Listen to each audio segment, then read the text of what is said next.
Welcome, everybody. Welcome to a very special episode of The Drew Pavlis Show. This episode will feature a fascinating debate between two characters, Mr. Shargh Zadeh and Mr. Matin Samimiat. And these are both Iranian nationals, Persian nationals living in the diaspora in the United States, and they'll be discussing the future of the Iranian diaspora. And we will be discussing a whole range of things. Now, they are going to join at about 5 minutes past, so give us a little bit of time. Share the stream around. Please share it with your friends. Leave a like on the stream to help us reach more people. I'm very excited for this one. We'll just have to give things a couple minutes just to settle in.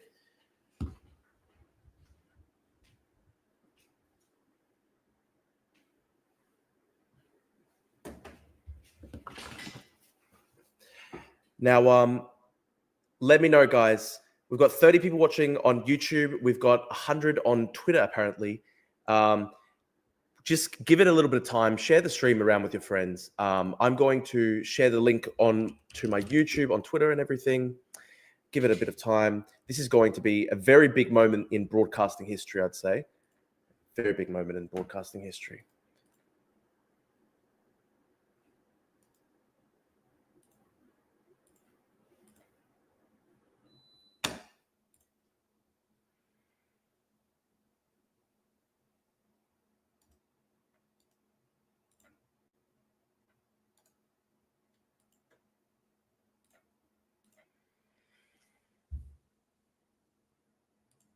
And if you're watching on YouTube, remember to subscribe and leave a like. Help us reach more people. I think we've got 56 live viewers already. That's great. I mean, we haven't even started yet. They haven't even joined the show. So leave a like, guys, so that more people can watch the show. As I said, I think they're going to join at about 5 minutes past. Give people a bit of time to watch, to tune in.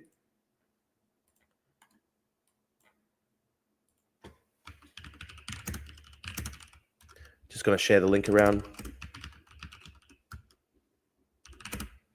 Tighten your tie up, Drew. Good point. Good point. Very well said, actually.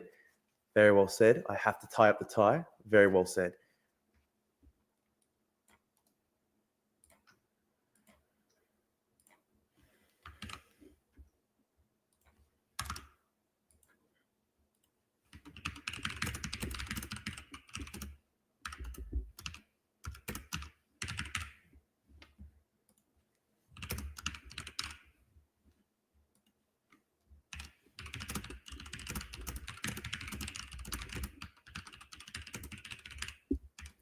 All right, sharing the link to my Twitter and my Discord.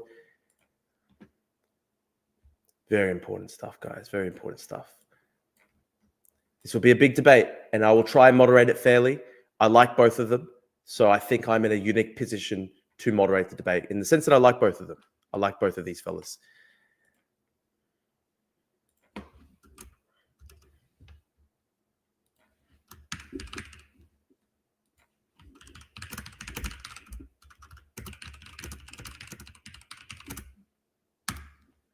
Okay, I've shared the link around. Okay. Drew, thoughts on Destiny calling you fully retarded? Did he do more? He did more. Okay, I'll have to look that up. That's very sad. We've got 3 minutes in, and we've already got 115 people watching live. So a lot of people have actually tuned in. This is going to be exceptional. It's going to be very interesting. It's going to be interesting. If you're watching on Twitter, I highly recommend going to my YouTube. It's a lot easier to watch on YouTube. Someone says, I hate both sides. That's sad, man. Destiny is a cucklord. Why did he call you that? I don't know. Destiny called me some terrible names, and it's so sad because I was a big fan, you see. Long live Imam Ali. Well said, Mr. John Montgomery. Well said. Ya Ali Madad. Yes, yes. GTA 5. So how are we debating? Boxing, wrestling, Fortnite. This is going to be great. This is going to be great. So I think they're going to join in 2-3 minutes, guys. If you're watching the stream, you need to leave a like. Leave a like on the YouTube stream. Helps us reach more people. Also, subscribe to the channel so that you can watch more of the shows. Where did you get this Iranian audience? Well, it's not my audience. It's the audience is coming from Shargh Zadeh, I think, mostly. I think it's very funny. I think most of the people watching this are going to be Persian. It's going to be very interesting. And as a Greek, I'm going to be moderating. You see, I've put on a suit. It's very important, and it's like the Greco-Persian War 2.0. Very important. The real debate is whether you are 3 white guys or 3 people of color. We're all 3 Aryans, you see. All of us are great Aryan specimens. Somebody says, why is Drew browner than the Iranian? Come on, guys. Come on. They haven't even joined yet. I'm here because of, someone says, I'm here because of Shargh Zadeh and I'm not Iranian, but I'm Muslim. Cool. Listen, I'm a big critic. Everybody knows this. I'm a big critic of Islamic extremism, but I have lots of Muslim friends. I'm very interested in Islamic theology. I like 12 Shia Islam. I like the Mahdi, returning. It's very interesting. So I've said if I was a Muslim, I'd be a 12 Shia Islamist because I think 12 Shia is probably closest to Christianity. A lot of people say that 12 Shia perhaps copied the Christians. But I see Matin and Shargh have joined. I will add them to the stage in 1 second, guys. Thank you so much. This is going to be exceptional show. One last time, we've got 150 people watching live on YouTube, 400 watching live on Twitter. If you're watching on the Twitter, go to the YouTube, leave a like, share this around, tell your friends that this is happening. I'm about to join. I'm about to put on Matin and Shargh Zadeh. Matin, I really recommend you put on the hat. I can see him in the green room. He doesn't have the hat on yet. I think he needs to put on the hat. I really say, Matin, please, you have to put on the hat. It's how you are known now by the yes, he's putting on the hat in the green room. I can see it. It's amazing. Oh my God, this is powerful. And I see Shargh Zadeh is everybody's dressed up. This is powerful. Okay, I'm going to add them to the stream now. Thank you for everybody for. How are you guys doing? Hello, how are you? Hey guys. Hey, how's the audio? I can't hear you, Drew. I lost your audio. Yeah, Drew. Yeah, me too. Oh, really? Wait, you're back. You can't now. hear You're my back. audio? Okay. You're back. So audio is okay? Yeah, it's all right. Okay, excellent, Yes. excellent. And everyone's got headphones on as well? Yep, right here. Yeah. Excellent. Okay. Now, beautiful. Well, welcome everybody.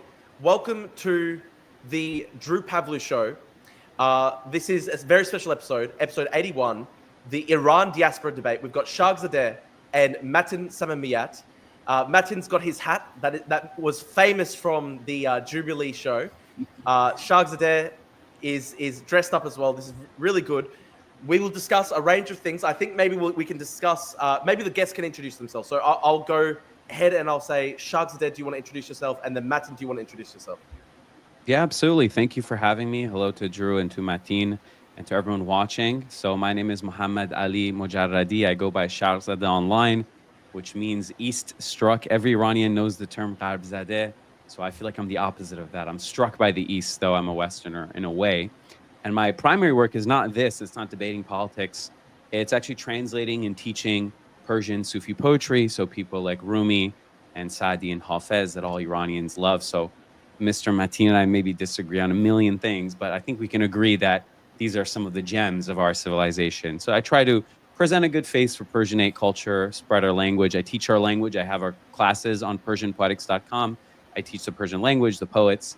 And I am also passionate about Iranian diaspora issues, but I'm not really a political animal. This debate is actually a different thing for me. For those of you who follow me, you'll know. But I just felt passionate about it, so here I am. Thank you for having me. Excellent. And do you want to introduce yourself, Matin? Yes, please. So, hello everyone. I hope the audio is good, right? Mm-hmm. All right, perfect. So, well, I'm Matin Samimiat. I've been in the U.S. for about a decade now.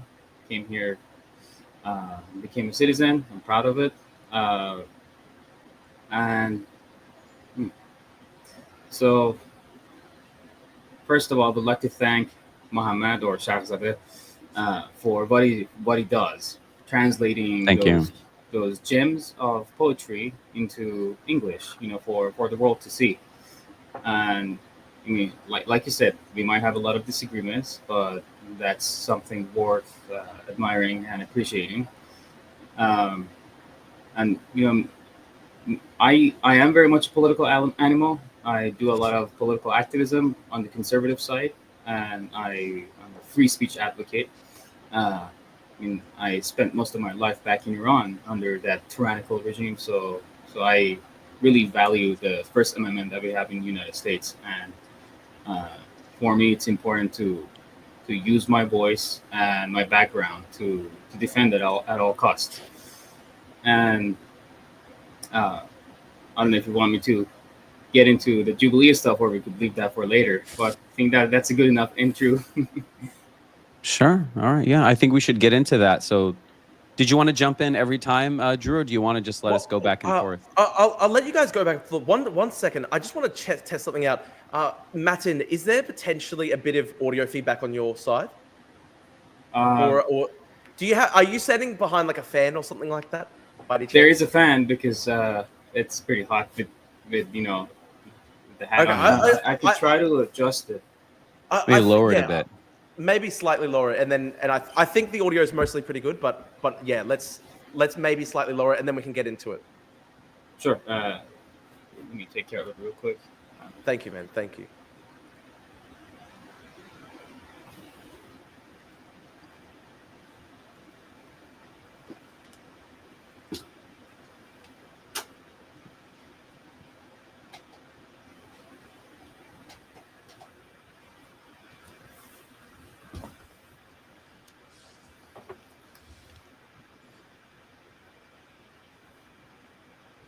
I hope it's better. Sorry, I don't have the best setup. Yeah, no worries, no worries. No worries.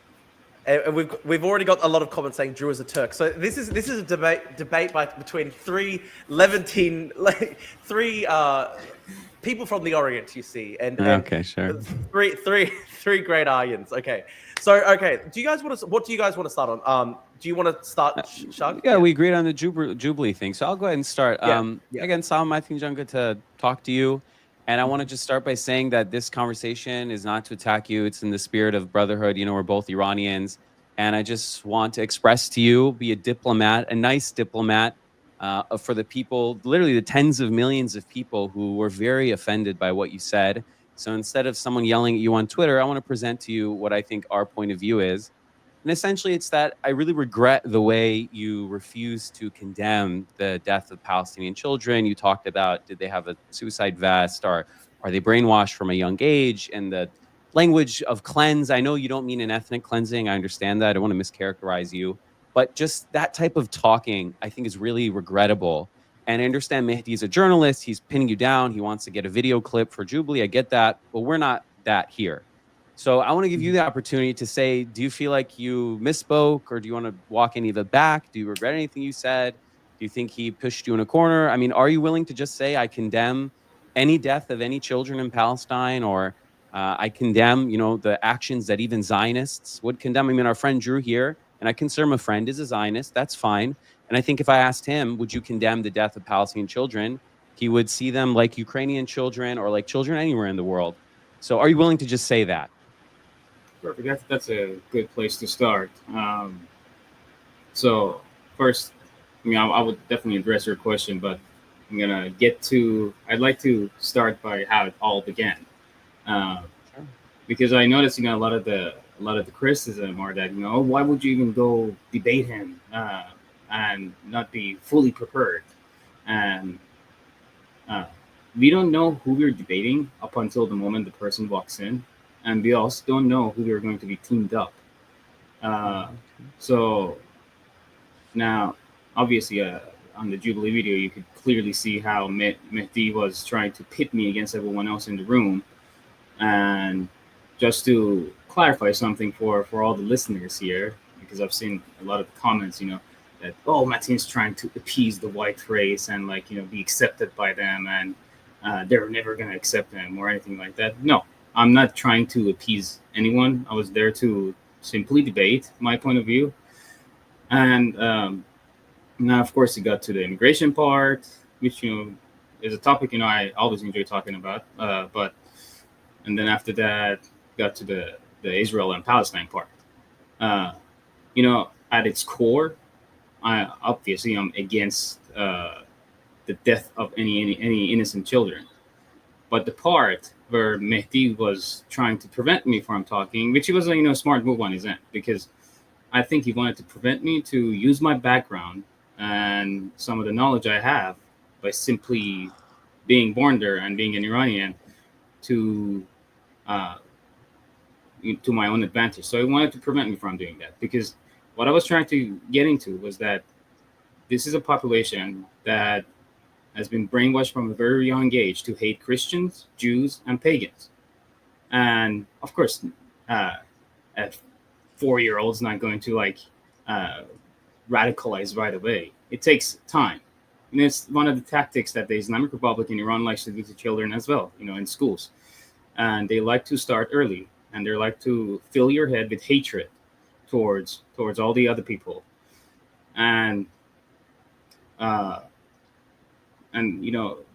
trying to explain this on Jubilee, and he keeps jumping in, and then it starts with the hypothetical, and like, oh, what if there's this IDF a sniper killing innocent children? What I should have said, and like, first of all, where's the proof of that? I know this is like a very highly contentious question nowadays, that the IDF is sniping innocent children, but I've yet to see concrete proof of that. And I'm not a big fan of trusting media from Hamas or Al Jazeera. So, like I said, at its core, I'm against any innocent children being killed. But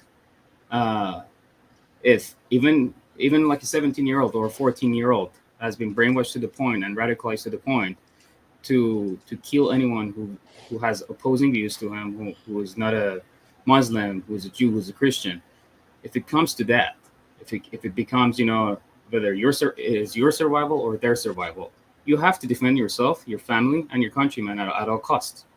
It's a war. It's not friendship. You can't expect everyone to like, oh, here, I'm gonna pat you on the back. All right, let me jump in a little bit. But I mean, wars have rules, right? I mean, do we live in a jungle or do we live in a world with order? I mean, I'd hope that the rules would include that innocent children don't get killed. And it's funny, you said they treat them or teach them to be brainwashed to hate Christians. Are you aware that there is a large population of Palestinian Christians, including in Gaza, and that Israel recently bombed and destroyed their last church, the church that the Pope would call? So I don't know if Hamas is brainwashing anyone to hate the Christians. That's theoretical, unproven, an Islamophobic talking point. But what's true is that Israel does blow up churches in Gaza. Israeli settlers do spit at Christians who are visiting. So if you want to talk about who has a problem with Christians, the Israelis also don't have a good record. Well, when it comes to asking a Christian, where in the Middle East would be a safe and peaceful place for you to live, most of them would pick Israel. I don't think that's absolutely true. I have to jump in. I've lived in the Arab world. I've lived in countries with large Arab Christian populations like Jordan. I grew up in the Chaldean Iraqi ethnic enclave in Detroit. I grew up with Chaldeans, speaking Arabic to them. They are very strongly against Israel, many of them. In fact, from the Arab nationalist perspective, that's a big Hasbar talking point. And I don't mean to attack you, but I'd really invite you to come with me to Dearborn, to the Arab community, to an Arab country, and speak to them. Arabs are united, Christian or otherwise. I lived in a Coptic Christian neighborhood in Kuwait, actually, in Hawali, my street, where all Egyptian Copts, and they didn't like Israel, right? They're more Arab ultimately. They're Arab, right? They feel Arab. The Arab nationalism is meaningful to them, right? And Israelis don't care if a Palestinian is Arab or Christian, right? And if you say live in Israel, this is like a theory, right? If you move there and you live there as a foreigner who has like a visa, but the daily life of Palestinians, they suffer, whether they're Christian or not. And in the video, I'm glad you said innocent Palestinians today, because in the video you said so-called innocent Palestinians, implying that there are none. And then you made it seem like Hamas is responsible for their deaths. I just feel like you're not lending these people any humanity. And when you say I don't trust the media, I don't trust Hamas media, I don't trust Al Jazeera, I agree. I would love there to be objective Western journalists. You know why there aren't? Because because Israel won't let them into Gaza. So I agree. I don't want to have to trust Al Jazeera. I don't love Al Jazeera. I would love to trust the BBC and American media and European media, but they don't let them in. So let the media in, and then we can trust the Western media. Well, I mean, when it comes to good reporters, you might have a big squeeze over him, but Douglas Murray, he's done good underground Douglas Murray. This And then guy's a there's the other- hardcore propagandist, super right-wing, super Islamophobic, just pushing all kinds of great replacement narratives, just far-right Israeli propagandist. A person who's taken on a tour by the Israeli government to look at Gaza and do a propaganda tour like they do with Iran International and Manotol is not a real journalist. And he wasn't a journalist. He was just like a social commentator. After October 7th, he did this pivot and became a journalist. Go ahead, Drew. You were raising your hand. I'll say one thing. As you know, I'm coming from the more. I believe in the right of Israel. Your audio is really Your- bad. I'm your sorry. audio, Your yeah. audio is really bad. We barely hear you. Oh, okay. Sorry. Can you guys hear me now? Yes, yes. Yeah. Sorry. I was just going to quickly say, like, listen. People know I'm a Zionist. I support the right of Israel to exist. That said, like, look. At the end of the day, Douglas Murray, he is going on IDF tours. Like, I guess it's not. You can't really say that it's independent, but I understand what you mean. But yeah, I'll go back. And then another good example would be Jack Spencer. He teaches at West Point. He's a professor, and he did a beautiful report on whether there is a genocide going on in Palestine or not, and how the measure Israel takes to ensure to reduce the death of innocent people. And I'd recommend all the listeners to go look up Jack Spencer and his reports. And I mean, I understand that you guys might have some problems with Douglas Murray, but at least look at Jack Spencer. Very good reports to. Do you mean? To at least, do you mean John Spencer? Uh, Do you mean John Spencer? I think it's Jack. But let me see. I could try to look it up. Can I present a hypothetical? Let's Yes. set the question of genocide aside because I'm not really interested in semantic debates. Let's just say even not Israel, just any army. Pick the army. If you say Israel's the most moral army, I think you might say that. Pick the second most moral army in the world, the one that you agree with. And let's say that they accidentally killed children, purely on accident. They didn't mean to. Would you condemn that? I mean, you still haven't said, I condemn the killing of children. I regret what I said. There are innocent Palestinians. I just feel like there's a lack of humanity. So Israel bombed Iran, right? Bombed our home country. Are you from Tehran too? I think you might be. A lot of Iranian Americans are. Where are you from? I'm not actually from Tehran. Where are you from? I'm from Isfahan, actually. Beautiful Isfahan. Well, the I gem of mean, Iran. not Isfahan itself, but it's actually a small town. It's all right. We say Nisfa Jahan, half the world. It's a gem. Isfahan was attacked. My town, Tehran, was attacked. Children died. This is undisputable, right? Would you condemn that Israel killed Iranian children? No, I wouldn't condemn Israel for that because I would. You wouldn't condemn Israel for killing Iranian children? I would put the blame on the Islamic Republic because the Islamic Republic is the one that brought all that death and destruction to our people, to our children. So you can't just say, I, Matin Samimiat, condemn Israel killing an Iranian child. You just can't say that statement. No, I can't. It's as simple as that.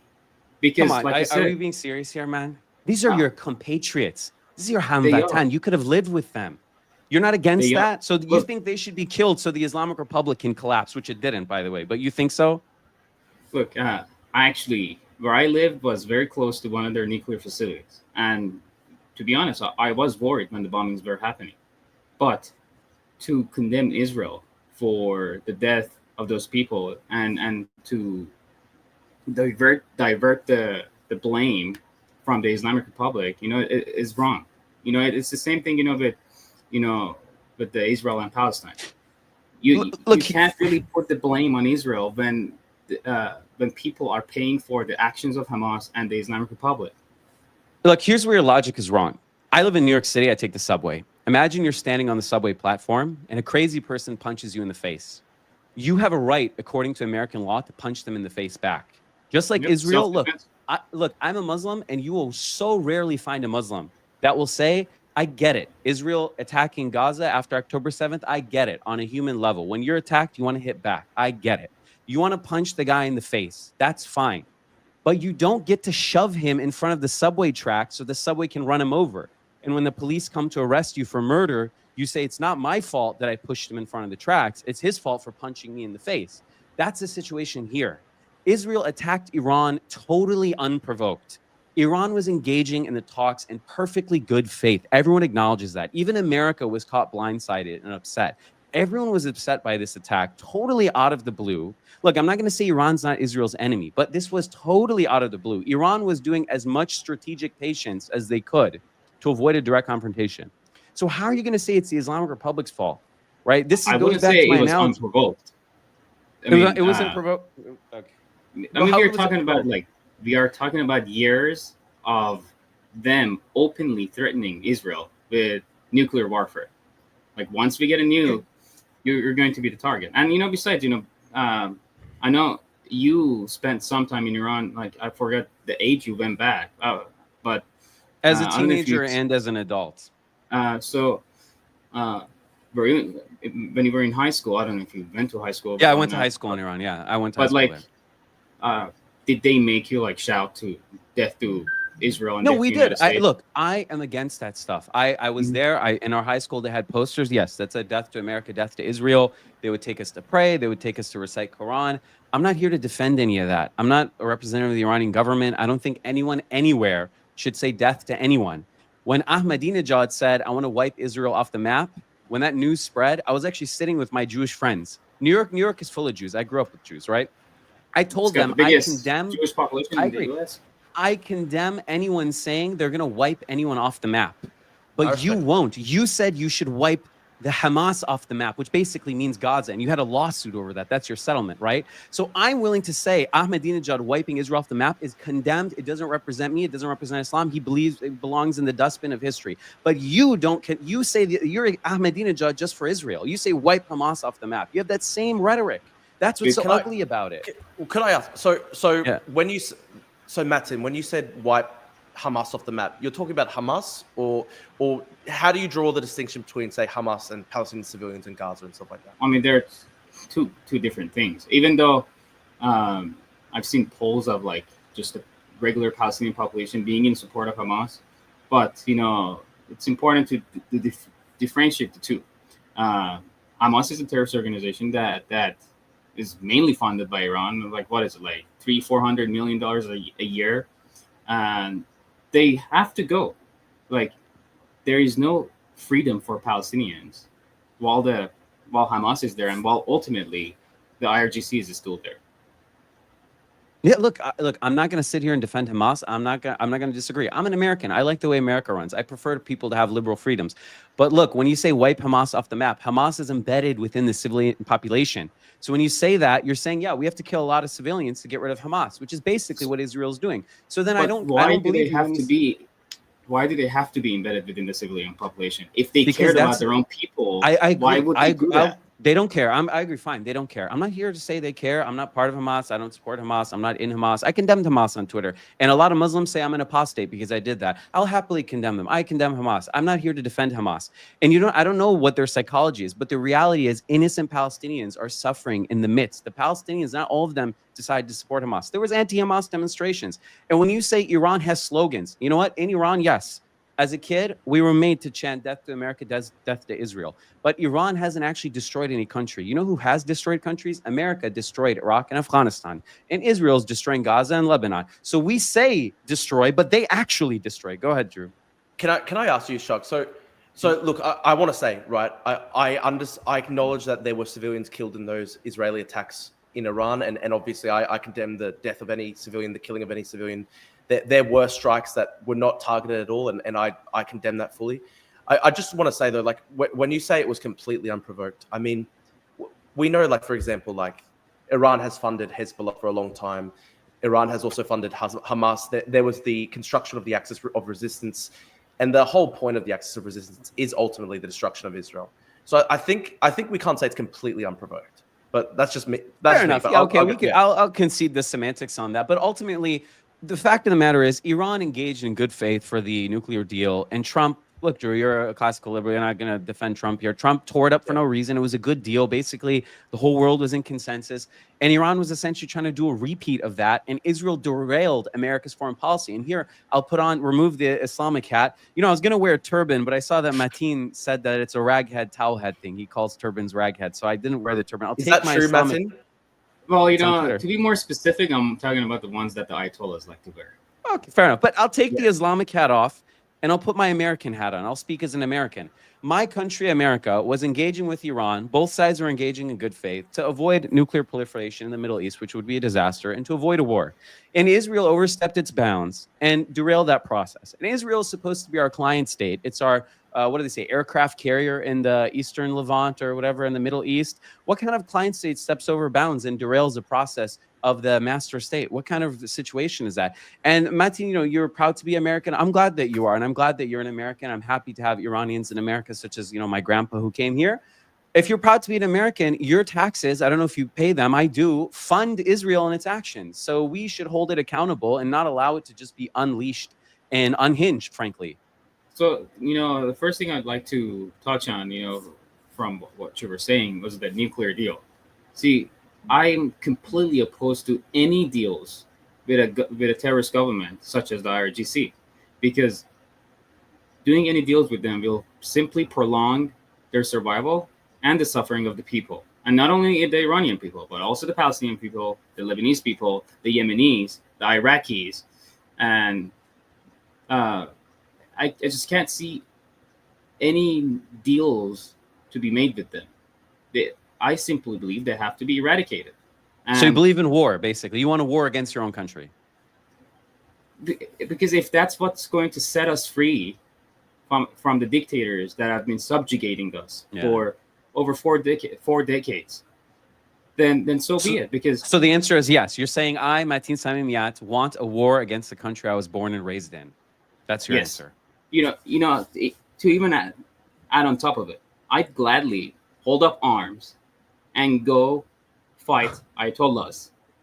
You would pick up a gun and go in your own country and kill your own compatriots. They're not my compatriots. The Ayatollahs are not my compatriots. But average Iranians are on the ground. Ayatollahs aren't holding guns. It's average Iranians. You're just a kha'in. I'm an American saying I don't want America to be full of people who are traitors to their countries. We don't want traitors in this country. I take it back. I'm not happy to have you as an American. I don't want traitors in America. Okay, I want people who have some sense of loyalty and dignity. For God's sake, you'd kill your own compatriots just because you hate the government. They're not my compatriots. Come on, man.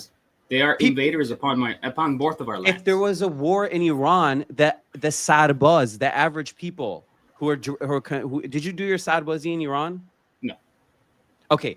Do you have a brother or a cousin that did Sarbaz military service? I know many people who have done it. Okay. If you took up arms, you're not going to be killing an 80-year-old Ayatollah. You're going to be killing a 20-year-old Bichara Badbakh poor guy Sarbaz. So you're going to be killing your own people. You're going to be like the MEK. Do you really think they're going to have the power to have a full-on, big war going on with like soldiers? Yes. No. Look at the Iraqi resistance. The insurgency lasted years, and we lost. There are already people defecting from the IRGC and from the military. And where are they? I don't see them. We hear about this from the monarchist side. Where are they? I love to see them. I love to talk to them. Where are they? This is just a talking point. Look, man, if Iran was invaded, all the military experts say it's 4 times the size of Iraq and 4 times the population. Iraq required what, like 250,000 soldiers? We would need 1 million boots on the ground. And the Iranians would resist. There would be a rally around the flag effect that we already saw from the 12-day war. So I highly, highly recommend that you walk this back. Take up arms against your own country? I have a question. It's Shargh, what would you estimate support for the regime is in Iran? This is my best way, most objective way of doing it, is that in every election that's uncontested, so there have been contested elections in Iran, but ones that are broadly accepted, like when Rouhani won the first time, for example. A participation in that election, I was in Iran, actually, when that happened, is 80%, right? I voted for Rouhani. Now, he'll call me a mullah supporter. I voted for him because I didn't want a war in my country, because I don't want to see my compatriots die. I don't want to have another generation of Iranians grow up in basements surrounded by rice bags like my parents did, because people like him joined with the MEK attack. But putting that aside, 30% or so consistently vote for the most far-right candidate, speaking in Iranian terms, the most conservative. So I think it's fair to say that anywhere from 15 to 20 to 30% are ideological believers, true believers. They believe on an ideological level, whether they get benefits or they work for the state or not.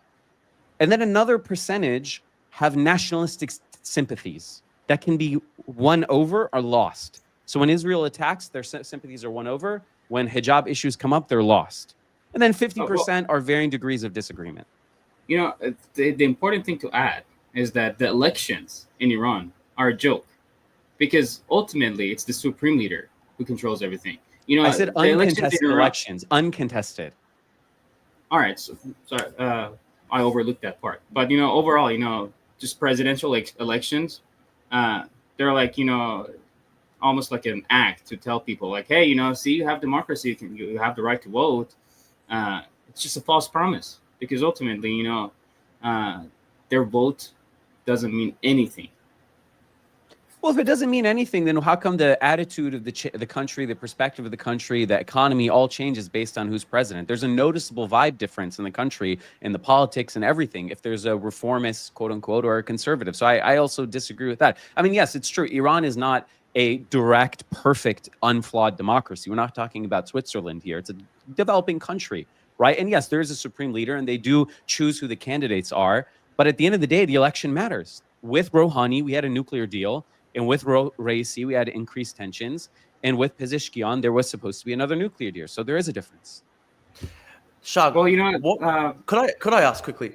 Would you say, Shargh, that Iran is a dictatorship? Well, define dictatorship. You mean that it's not like a liberal democracy? I mean, like one man runs the show. I mean, in the sense that, like, for example, IRGC rule and the Ayatollah, you can't really challenge them through the electoral system. Well, in a way, voting for the reformist is a subtle challenge, if that makes sense. I mean, it's not a direct challenge. Like they're not like Navalny or Juan Guaido or something. They're within the system. But you can argue that many people who vote for the most reform-minded candidate is a subtle challenge, if that makes sense. So look, yes, Iran is run by a supreme leader. So if you want to say it's a dictatorship, yeah, technically, sure. But I find a lot of times is it a dictatorship? Do you condemn? Are you against terrorism? Like these labels are kind of not so useful for actually getting anywhere. And because, for example, North Korea is a dictatorship, Iran's a dictatorship, Saudi Arabia is a dictatorship, but they're so different in the fundamentals. So it's kind of not useful, that label even. Like America is a democracy and so is Lebanon, but what do they have in common in terms of how they function? I mean, that's a fair point. Although like the supreme leader ultimately does have the ultimate sort of veto power over the foreign policy. Yeah, he does. That's true. Yeah. But there is machinations within. So sometimes he asserts himself. Other times he reluctantly allows a more reformist faction to push a thing that he doesn't agree with, like the nuclear deal. He famously didn't support the nuclear deal.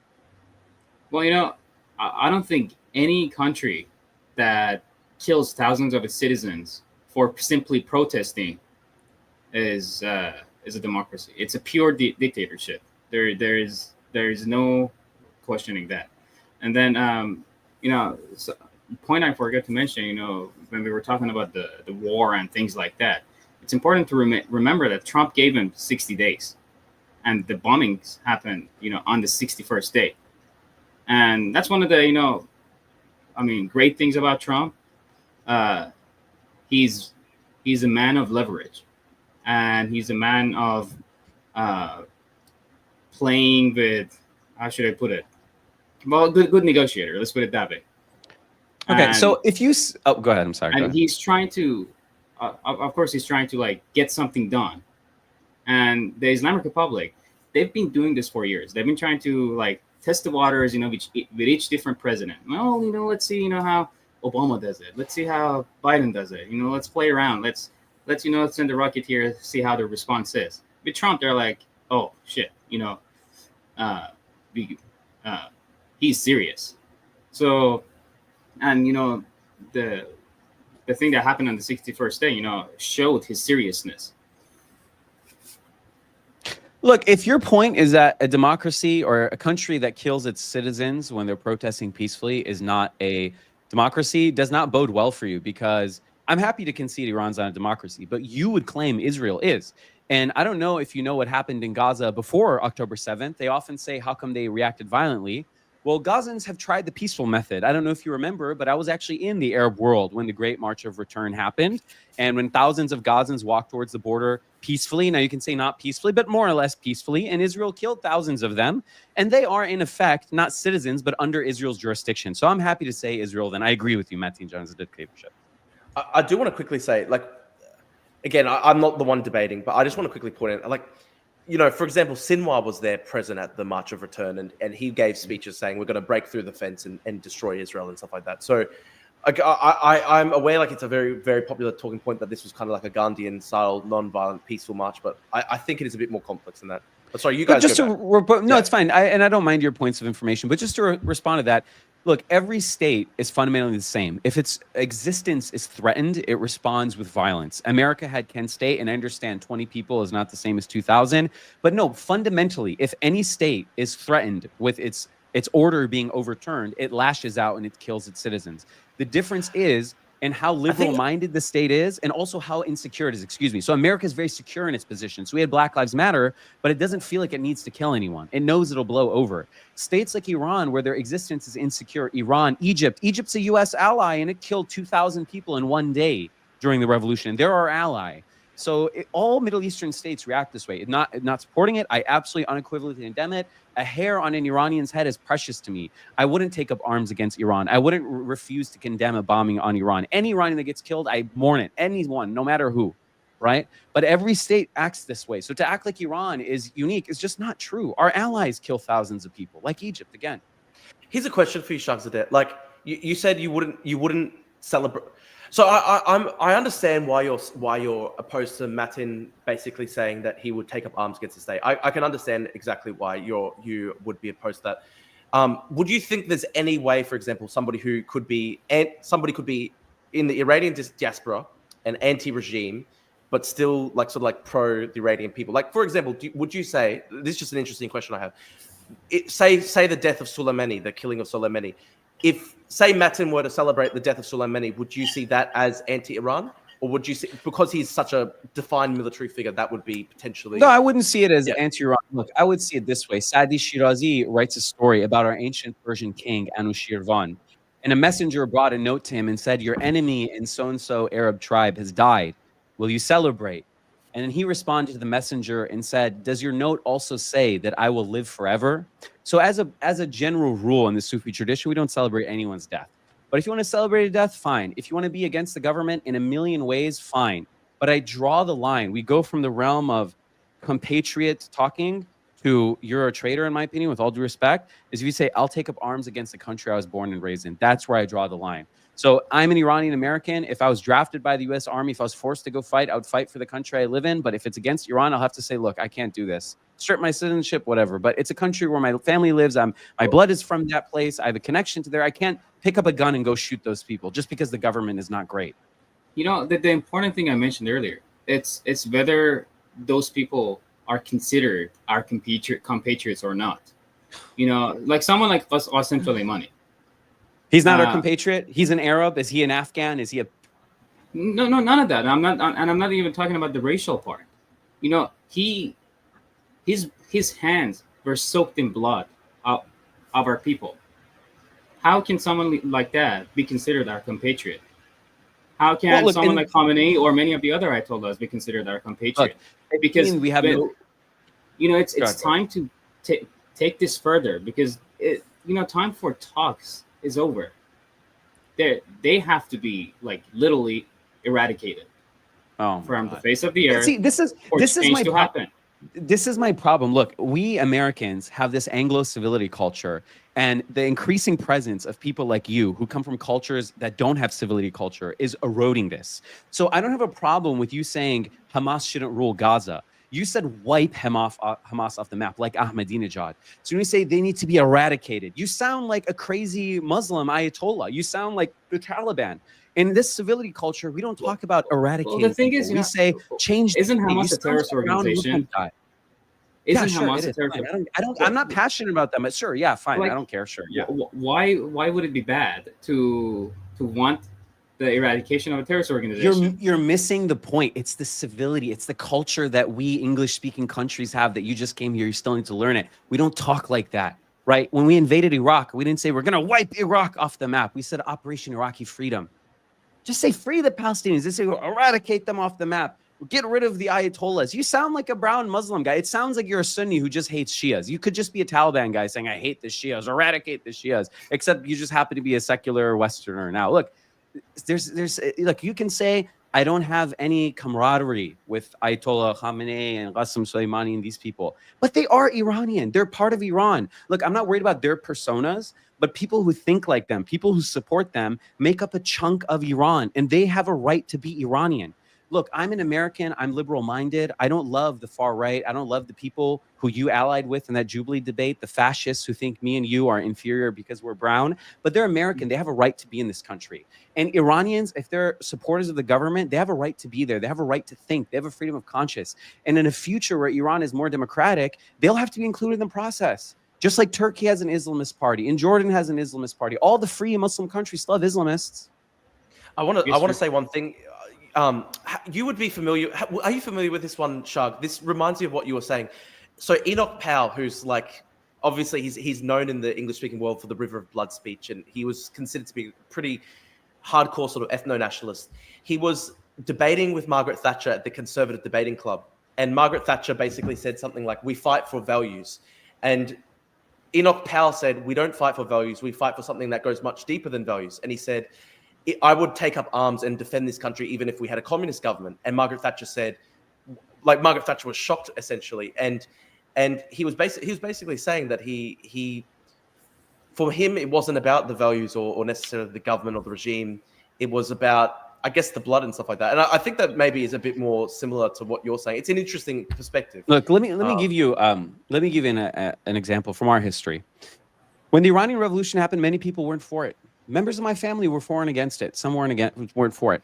When Iraq invaded, Christians, Jews are among the martyrs. Forget the Muslims. Christians and Jews volunteered in their martyrs, and you can go in their martyr and see their graves in the martyr cemetery with names like Musa, Moses, Reuven, and Christian names, obviously Christian names, because Iran was under attack. When Iran was attacked, when my mother and father were huddled in basements, where there was no electricity, when we had bread lines, the Jewish Iranian who died, whose blood is precious to me, even if he's Jewish and I'm Muslim, didn't say, "I'm defending the mullahs." He says, "I'm defending my country. I'm defending my blood.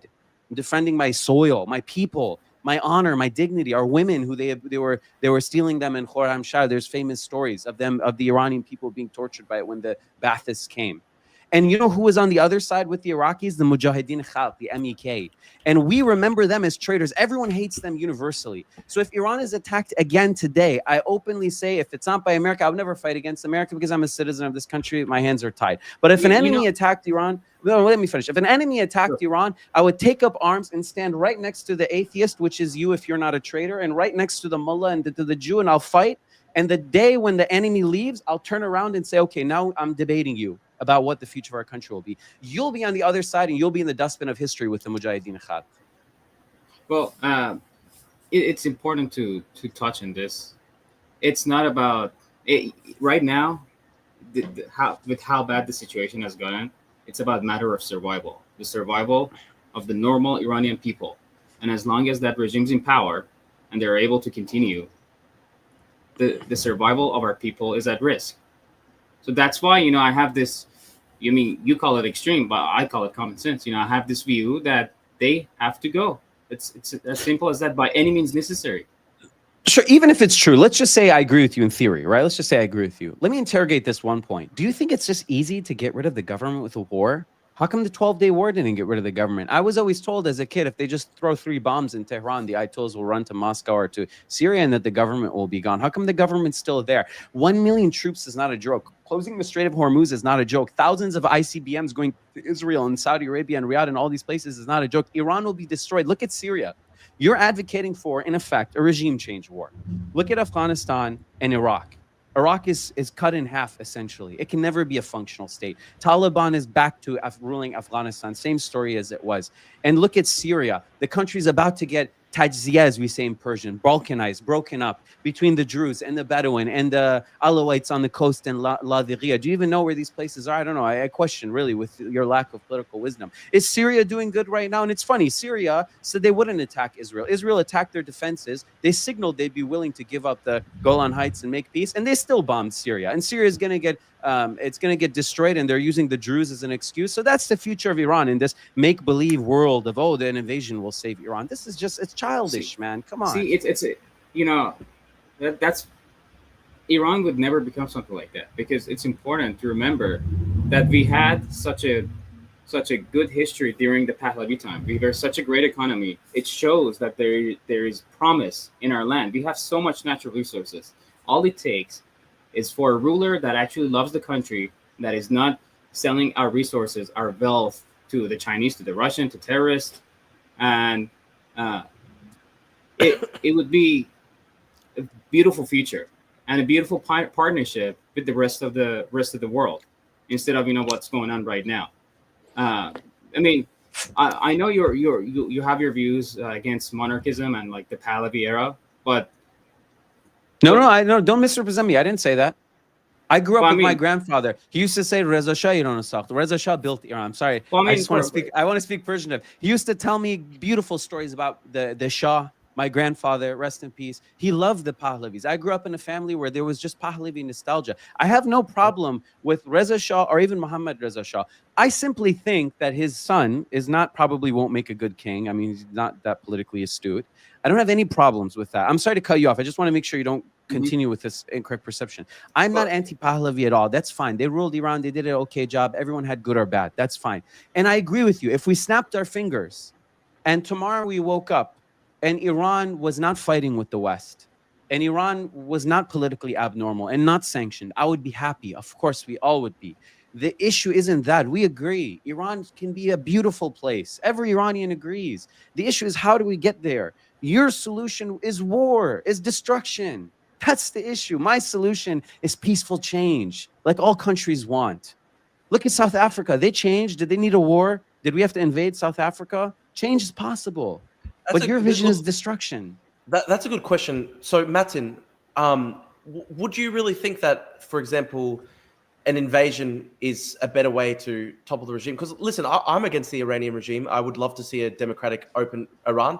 I can't travel to Iran while the regime is in power. I've criticized the regime too much. I'd love for Iran to be a beautiful democratic country, and I'd be able to travel there. I could go with Shargh, Zadeh. It would be beautiful. So listen, I would love to see Iran a democratic country. Look, my personal take is I don't think that can be achieved through war. That's my personal take. I think, you know, Drew, I'm not necessarily okay with like American boots on the ground.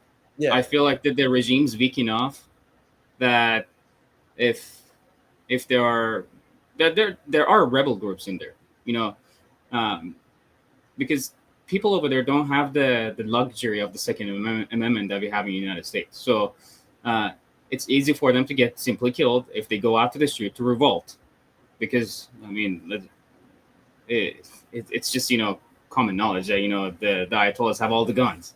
There are certain sects inside Iran that do have guns, but they have no chance. So the better solution would be trying to find these people and arm them. We don't need arming American rebel groups in Iran. So you want basically there to be ISIS in Iran, because that's how they destroyed Libya and destroyed Syria and destroyed all these countries, is they just arm these rebel groups to go around, and then the rebel groups create their own little fiefdoms, and then the country is never a country again. Are you kidding me? Rebel groups? Come on, man. We've seen this play out too many times, and Israel doesn't have your best interests at heart. Israel will do to Iranians what it did to Gaza, if not for the fact that Iran had missiles. If not for our missiles, we would have been Gaza right now. That would have been your dream scenario, right? Iranians and breadlines getting sniped, which you refuse to condemn still, I guess. When it comes to regime change, you have to realize that the enemy you're dealing with. And you know, you have to explore all your options. And, you know, like I said, you know, boots on the ground, it's definitely too much, you know, especially, you know, as you know, an American citizen. It's not something I'm entirely a fan of, because it's going to be too expensive, too many tax dollars, too many lives are going to be at risk. Iran is a big country with lots of mountains, harsh terrains. It would not be a good idea. But, you know, why not find rebel groups and arm them? That's serious? The lack of political maturity here is astounding. At the end of the day, arming rebel groups. Did that work in Libya? Because Libya didn't have a monarchy that they thrived under. Our people have experienced a great life under Pahlavi era, and they yearn to go back to that time. Afghans had a monarchy and experienced a great life, but that rebel group situation didn't work. Lebanon had rebel groups. Syria has rebel groups. Rebel groups in the Middle East just cause chaos and destruction. This isn't Call of Duty. This because is real life. They're inherently Islamic. With Iranians. Oh, we're not inherently Islamic. You are inherently Islamic with your wipe Hamas off the map and just look. Oh my God. Because Iranians take a deeper pride in their ancient heritage and culture than they take in Islam. We had all of that stuff before Islam even existed.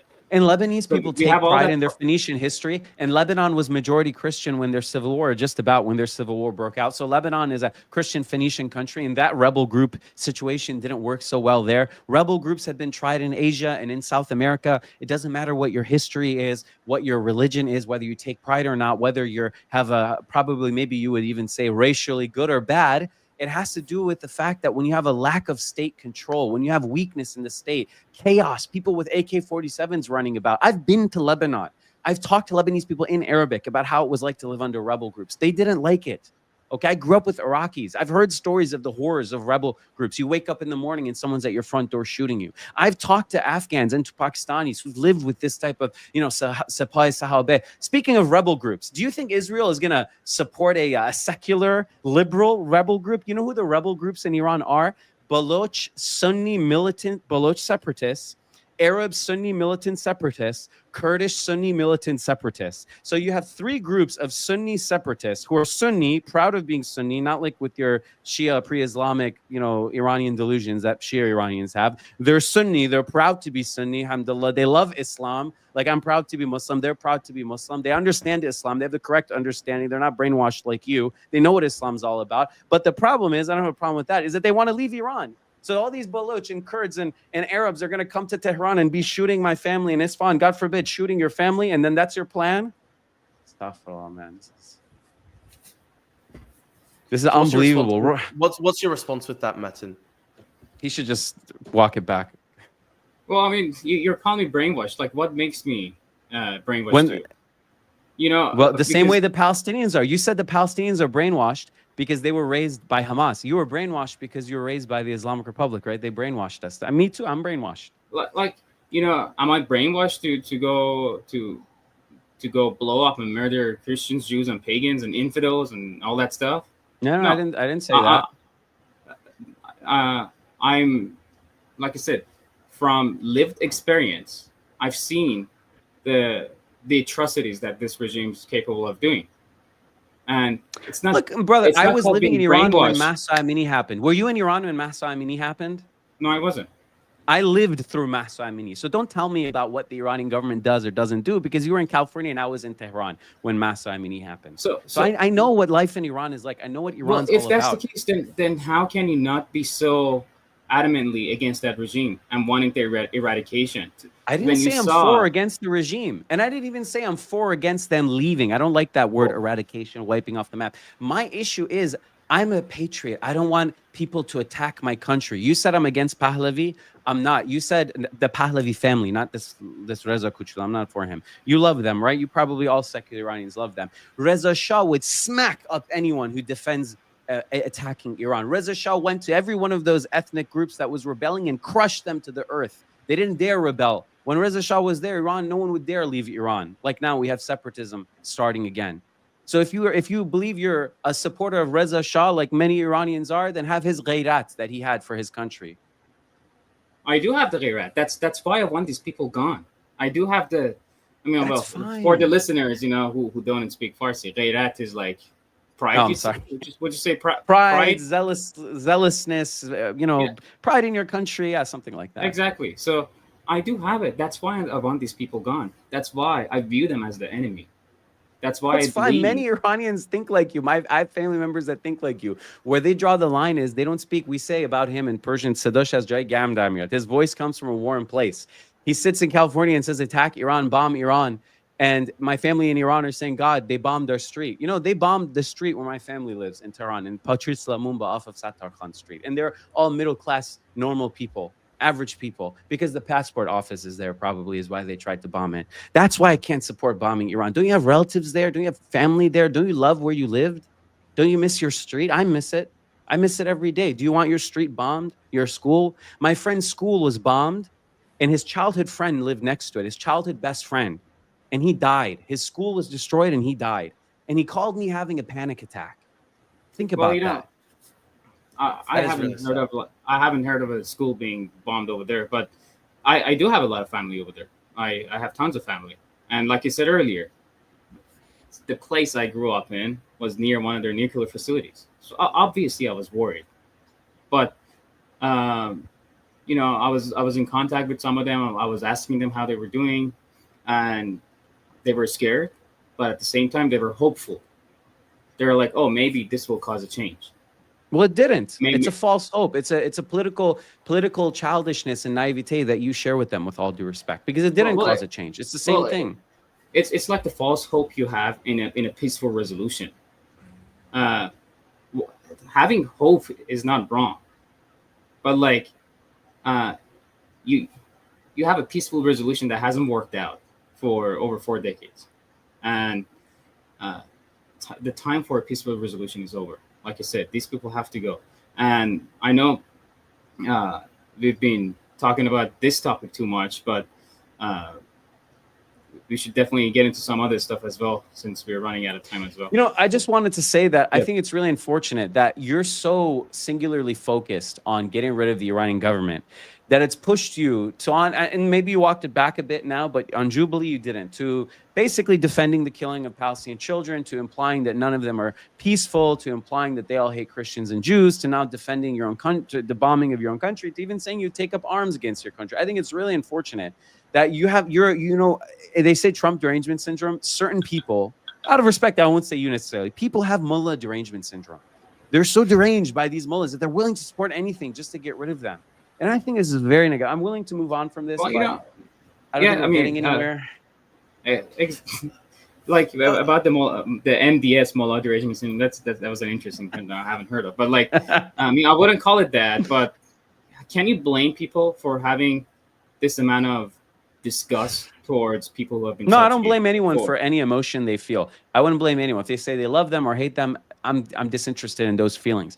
But what I will say is Iran will not be better through sanctions and war. We've tried the sanctions for 40 some years to varying degrees, and we tried the wars in Iraq and Afghanistan, and it didn't work. You know, I hate to say it, I don't have a solution for Iran to make it better. I really don't know what to tell you, and that pains me. But what you're offering is definitely not the solution. That's my last word on it, unless there's a new topic or a new question. I was wondering, maybe we should go to the actual Jubilee debate. So Matin, you told me that you didn't like being put alongside like guys who are actually neo-Nazi, right? So yeah, maybe look, because I mean, you could see that they didn't want me there either. Yeah. Like how can I be okay with people like that? And it's funny, like, you know, a lot of people online think that I chose to be there, to be teamed up with people like that who don't want my kind over here, even though I came here the right and legal way. But I mean, how can I be okay with that? But yeah, sorry, go on. No, that's interesting. Yeah. That's interesting. Yeah, you go, Shargh. I had a question for you, Matin. I just wanted to know, what makes you so passionate in defending Israel? Because I'm a New Yorker, and my roomie classes, Israelis come all the time. Like every week, at least one Israeli or one Jewish New Yorker comes. I talk to them. We get to know each other. Grew up with Israelis and Jews. And all of them, whenever the problems of even the ardent Zionists, I know ardent Zionist rabbis here in Brooklyn I'm friends with, when the topic of a child died or something like that happened, they say, I condemn that. When Iran was attacked, I had 2 rabbis and many of my Jewish students immediately message, I'm so sorry this is happening. I hate that this is happening. I'm against this. Israel should not be attacking Iran. So my Zionist and Jewish fellow New Yorkers have more love for Iran than you did. What makes you love Israel so much that you, when they said Palestinian children are dying, you didn't just say, yes, any child dying anywhere is evil. If the Ayatollahs kill a child, it's evil. If the Russians kill a child, it's evil. If the Israelis kill a child, it's evil. If the Palestinians killed an Israeli child on October 7th, it's evil. I'm willing to say all that. But you said, no, what if they have a suicide vest? What if they're being used as a human shield? It's actually Hamas's fault. What makes you so passionate about Israel? Israel doesn't like you. They'll probably think you're a brown Muslim Hamas guy if they see you, Israelis. I'm not doing any of this for anyone's liking or to appease anyone, to appease the Westerners, to appease the whites, to appease Jews. You know, you asked me, you know, what started all of this. I didn't say that, though. I didn't say that. I just said what. You said that. So maybe that reveals something. I just said what makes you. I didn't say appease anyone. What makes me? Yeah, but like, I'm not saying that I'm appeasing them or anything, but what makes me to come out right now, get on Jubilee, you know, become vocal about this and all that stuff. Last year, I was in DC, and that was during the same week that Netanyahu was in DC to speak to the Congress. That was the speech when he said, queers for Palestine are like chickens for KFC. So I was in DC, I was on the streets. There were massive protests against Israel and against Netanyahu, and some of them, were outright pro Hamas. I could see the green Hamas headband or some of their slogans. So, and I was walking around there, and I'm like, wow, like I'm seeing all this with my own eyes. I'm in the center of all of this, and it created such a massive emotional feeling inside of me when I saw that in my face. When I heard people shouting like, "Hamas is coming! Hamas is coming!" And that stuff is fucked up. That stuff is fucked up. And I'm like, most of them are white people too. Like, That's true. A lot of these protests tend to be like, white, very liberal people, and often women. And that's true. And I'm seeing all that, of course it evoked a lot of emotions in me. And I'm like, I have to do whatever I can, even though I'm not big into like doing debates or like being center of all the attention all of a sudden. But I'm like, I had to start from somewhere, I can't just let things like that happen to this country that I'm living in. Even though I support people's right to protest and all that stuff. But on a personal side, when I see people, especially liberals, becoming apologists for Islam, and then some of them, I don't think Islam. I would say it's.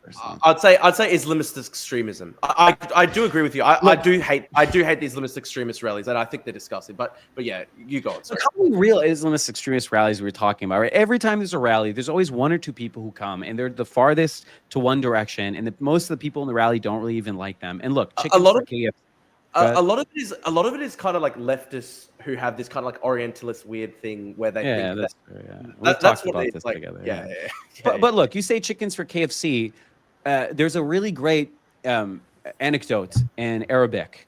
They said, "Nadafa an al-madlum walau kalb." We defend a person whose rights are taken from them, even if they were a dog. It means it doesn't matter, not to say that, not to compare them, but it means even if someone's abusing a dog, you don't say, "Oh, it's a dog, they're lowly." Or even if the dog had bit you, it still has rights. Now, let alone a human being. It doesn't matter if Palestinians are not pro-gay because they're Muslim. That doesn't mean a gay person should hate them. Right is right and wrong is wrong. And the fact that sorry, go ahead. Go ahead.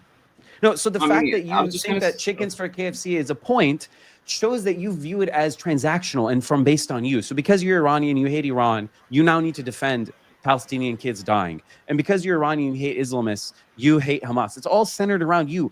White Americans who are supposedly chickens for KFC have a higher level of political understanding, a more enlightened version of politics where they're able to transcend themselves. So it's not chickens for KFC. Those liberal white people know that Muslims don't like gays that much, but they still say my personal beef is not that matter. My country supporting a genocide. That's what the matter.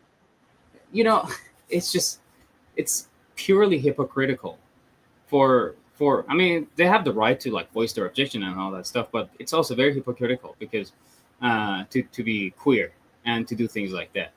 Why is and it hypocritical? to have liberal views and stand for causes that stem from Islamic extremism. Well, you can say it's a contradiction, but it's not hypocritical. I wouldn't say it's hypocritical. I'd say it reveals naivete on their part, like they don't fully understand what they're supporting, but maybe not hypocritical. Look, the reason that the resistance to Israel now is strictly Islamic is because of Israel. Decades ago, the resistance to Israel was mixed. There was always a leftist, nationalist, and Islamist. But Israel supported, this is well known, supported, and then the Islamists and sidelined the more, kind of middle ground factions. The same way that Bashar Assad released the extremists at the beginning of the Civil War to hinge the rebellion with extremism, they did the same thing. Israel released Sinwar. Yeah, Sinwar was in an Israeli prison. They released 1,000 terrorists for one guy. I do have to say, like, that wasn't necessarily Israel's choice to release him, though. Like, he was one of the chief. Kept him. It's interesting, though. He was one of the chief negotiators inside the prison on that deal. So when they wanted to try and get that IDF soldier out of Gaza that had been kidnapped, he was one of the chief negotiators, and he's actually one of the most hardline ones. Israel created the situation where Gaza would be ruled by Hamas to begin with. They were in Gaza. They created that situation. That was so predictable. You leave a place and you encircle. Look, there was a coup that was a after, predictable after outcome. Israel. That was a look. That's not even really so important. I just think that it's so regrettable, and I say this genuinely, that your upsetness with the Iran situation, and believe me, we're all upset, has led you to these really unfortunate positions where you're defending. Look, Zionist rabbis that I know, Zionist Israeli students. I grew up with Jews. I grew up right next to the Jewish neighborhood. Right, I played in the JCC soccer team, the Jewish Community Center, because you're not from America. Maybe you don't know, Jewish Community Center soccer team. I went to bar mitzvahs. I go to Brighton Beach. I have Russian Jewish friends there. In the Upper West Side, I have Jewish friends there. In Brooklyn, I have Jewish friends there. And all of them unanimously said, I'm against the kids getting killed. I'm against the bombing of Iran. Because they're normal. Their politics are normal, like a normal person, even if I disagree. Your politics are abnormal. They're motivated by your trauma in Iran, with all due respect. And I say it as a brother. We all have it. We've all struggled because we're Iranian. It's not easy worrying about your family and having difficulties because of the Iran situation. But I would beg you to please walk these back and don't let your singular focus on Iran push you to defend things and say things you will regret. American public life will not look positively upon your statements. Well, here's the thing. I told you, time to stay silent is over.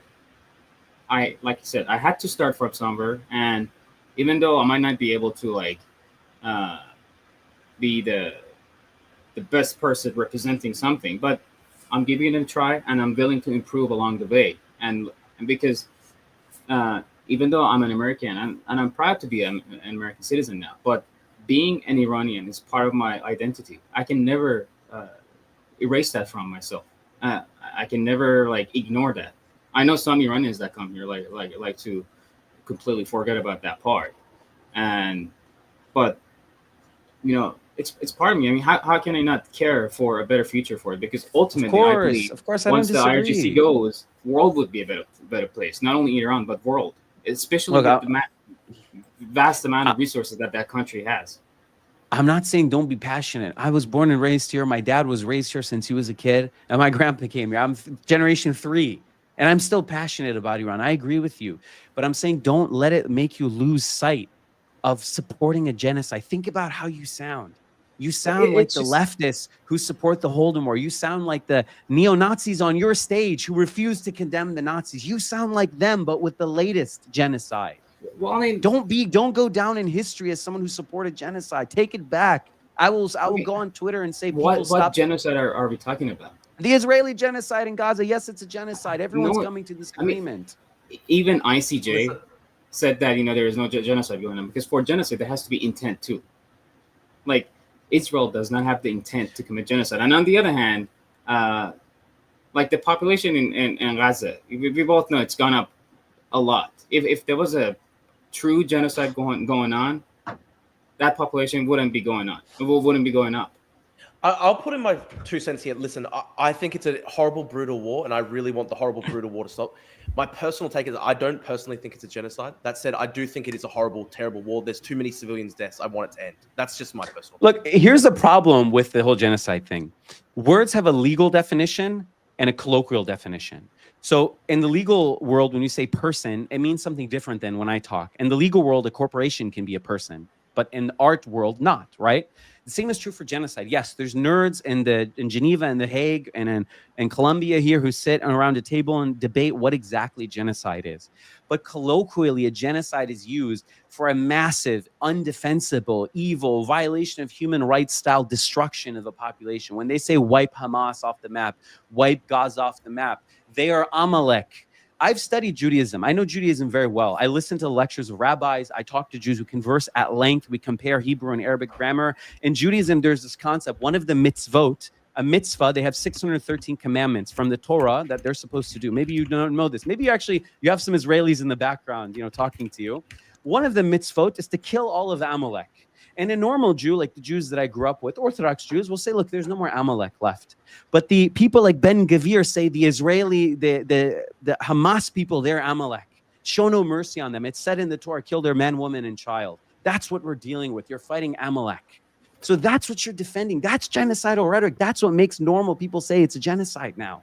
And I don't have any problem with Jewish people or with Israel. And I hate to say that, and I don't want to see Israel destroyed, but we have to call a spade a spade. You sound like the people in 1940 saying, maybe, I'm from Detroit, Michigan. I lived there. People are saying I'm lying about my anecdotes. I have a very broad world. Maybe many people can't understand it. I'm from many places. I lived in New York, Detroit, Jordan, etc. We had people in Detroit, Catholics, who were supporting Nazi Germany even during World War II. A very famous Catholic priest. He had a radio program where he supported the Nazis. And that church is so embarrassed of this legacy. Matin John, please don't create a legacy you will be embarrassed of. If you say I condemn the actions, the genocide, now you don't have to say genocide, I condemn the killing of Palestinian children, I'll stick my neck out for you. I'll go on Twitter and say Matin Samimiat is being misrepresented in Jubilee. He's updated his view. Give him some grace. Well, I will say that for you. I would say I condemn Hamas, Hezbollah, and IRGC for the killing of the Palestinian children. Well, just throw in Israel too. How about just all of them? How about that? No, how about this? Because Israel is defending itself. Israel's defending itself. It's defending itself. It's still defending itself against existential threats. Because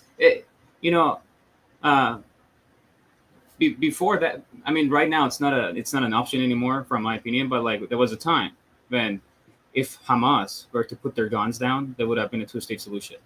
I mean, I don't believe in that anymore, but there was a time. So it's important to differentiate between the two. One is defending itself against existential threats, and the other one is trying to, don't you think it's fair for Palestinians at this point? Don't you think it's fair for Palestinians at this point to say that Israel's actions, the actions of the IDF, are an existential threat? You don't think Palestinians don't think that about Israel? That they're defending themselves against an existential threat? It all goes back to Hamas. Hamas wasn't there until 20 years ago. The Israel problem started in 48 with the Nakba, when they founded Israel. Their independent state was a Nakba, catastrophe for Palestinians. And from 1948 until 1979, I know in your mind, Iran runs everything there. For those decades, Iran didn't exist, and there was a problem. And then even when Iran existed, Hamas didn't exist, right? Hamas really became a factor in 2006 and 2007 when they did the coup in Gaza and took control. So the Palestinians were soaked in the 80s, though. Didn't they start around 80s, Hamas? Right, but they became a real player the way we were talking about them because of Gaza. But look, even the 80s, let's say 1979. Let's go with your date. Iran started this whole mess. From the 1870s, when the Zionists came and the problems began, till the 1970s, a whole century of bloodshed and violence and ethnic conflict and strife and difficulties. It's all Iran's problem in your mind? The Israelis are sinless. They have no culpability. There's no state on earth that's sinless. This takes us back to the problem of Islamist extremism itself. Obviously, before 79, there wasn't an Islamic government running Iran. And things in the Middle East were a lot more peaceful. I mean, a lot more peaceful than what it looks like. I don't disagree. Yeah, I don't disagree. Look, here, I'm not going to come here and tell you I'm an Islamist or I defend Islamists. And I'm not going to tell you that I love any government in Iran or wherever, or that the Middle East is better now than then. Yeah, I agree. But set that aside. I agree with you. I can see the point that you just made. Fine, that's true. What about these poor Palestinians who've been suffering for a century before that? Shah was supporting the Palestinians. There's newspaper articles. You can read Persian. He says we will not allow. گفت ما نمیگذاریم که مقدسات اسلام در دست صهیونیست‌ها باشد. ما در صورت جنگ فلسطینی‌ها را حمایت می‌کنیم. We won't allow Islamic sites being controlled by Zionists. If there's a conflict, we support the Palestinians. The Shah was pro-Palestine. The Shah. That's why I like parts of the Shah. I like the Shah. He had ghairat. He had dignity. He didn't kill his people. He stepped aside. He was in favor of the Palestinians. The Israelis were unhappy that the Shah wasn't as supportive of them as much as they would want him to be. He kept them at arm's length, right? So you should, maybe if you're Pahlavis, you should look into what the Pahlavis would say before they lost their dignity. They've never lost their dignity. Okay. If that was the case, they wouldn't have the most support from Iranians. Really? They never lost it. The Pahlavis were never disgraced ever? No. They were never disgraced. I mean, by lefties, by communist lefties and Islamists. Yoga is pretty popular in California. Have you ever gone to a yoga class? That's a random question. Okay, it's fine. We can leave it. Go ahead. I just want to quickly note for people. So I think Daniel Hakikatshu, I'm not sure how to pronounce it. Sorry, he's an Islamist guy. He's in the chat. I think he's watching. I've actually sent him a join link if he wants to join. It'd be interesting. I think he's much more to the right of Shargh Zadeh when it comes to Islam. What I like about Daniel is that he left Shiism, became a Sunni. But he didn't let that make him be an enemy of Iran. He still supports Iran. See how that's ghairat, that's respectability. Even if I disagree with him on 100 issues, he ultimately understands Iran is Iran.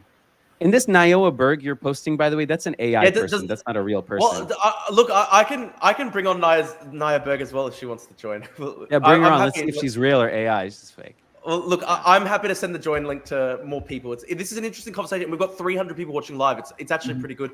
Guys, if you're watching live, please remember to leave a like on the stream. Leave a like on the stream. It helps us reach more people, and subscribe to the channel as well. We'll have more debates like this. But yeah, sorry, going back, guys, going back.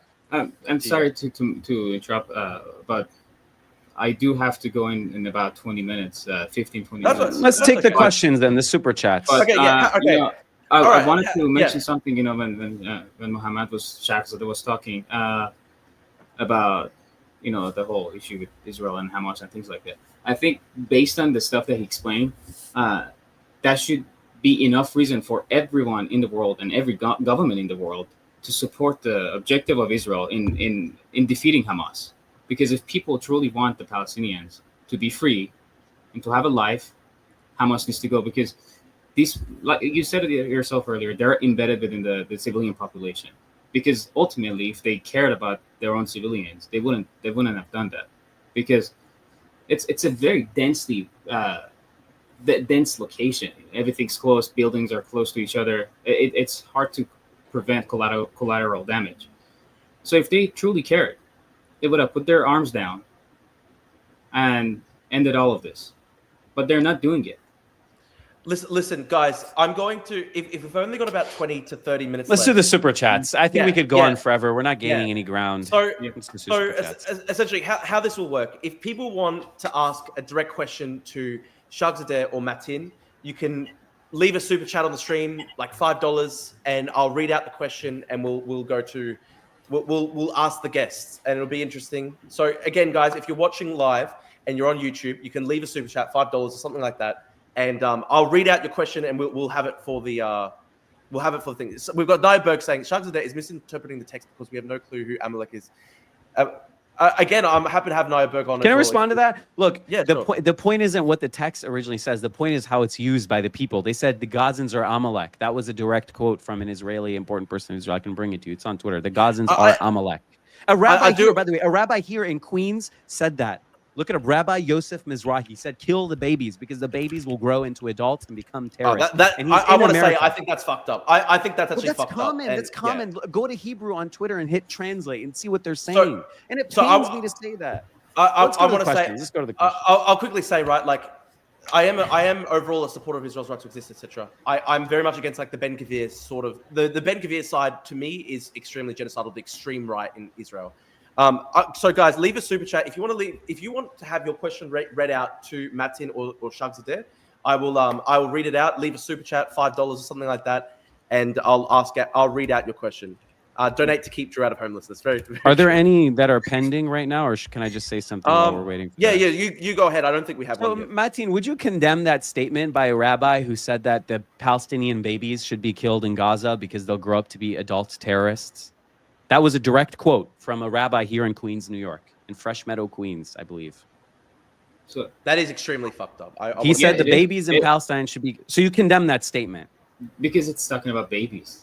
You know. Okay, I'm glad we got that. I was worried that you would say. Because here's the thing, you know, babies don't turn into terrorists, you know, in one day. It takes time. It takes, you know, all their brainwashing techniques that they always do to turn one into a terrorist. I mean, I wouldn't be surprised if they would sacrifice babies to make. Oh, what age? Oh, sacrifice! You sound like a blood libel. You sound like an anti-Semite. Sacrifices. I have a question. I wouldn't be surprised if Hamas wanted to sacrifice babies. Wait. What age do they stop being babies and do they become children?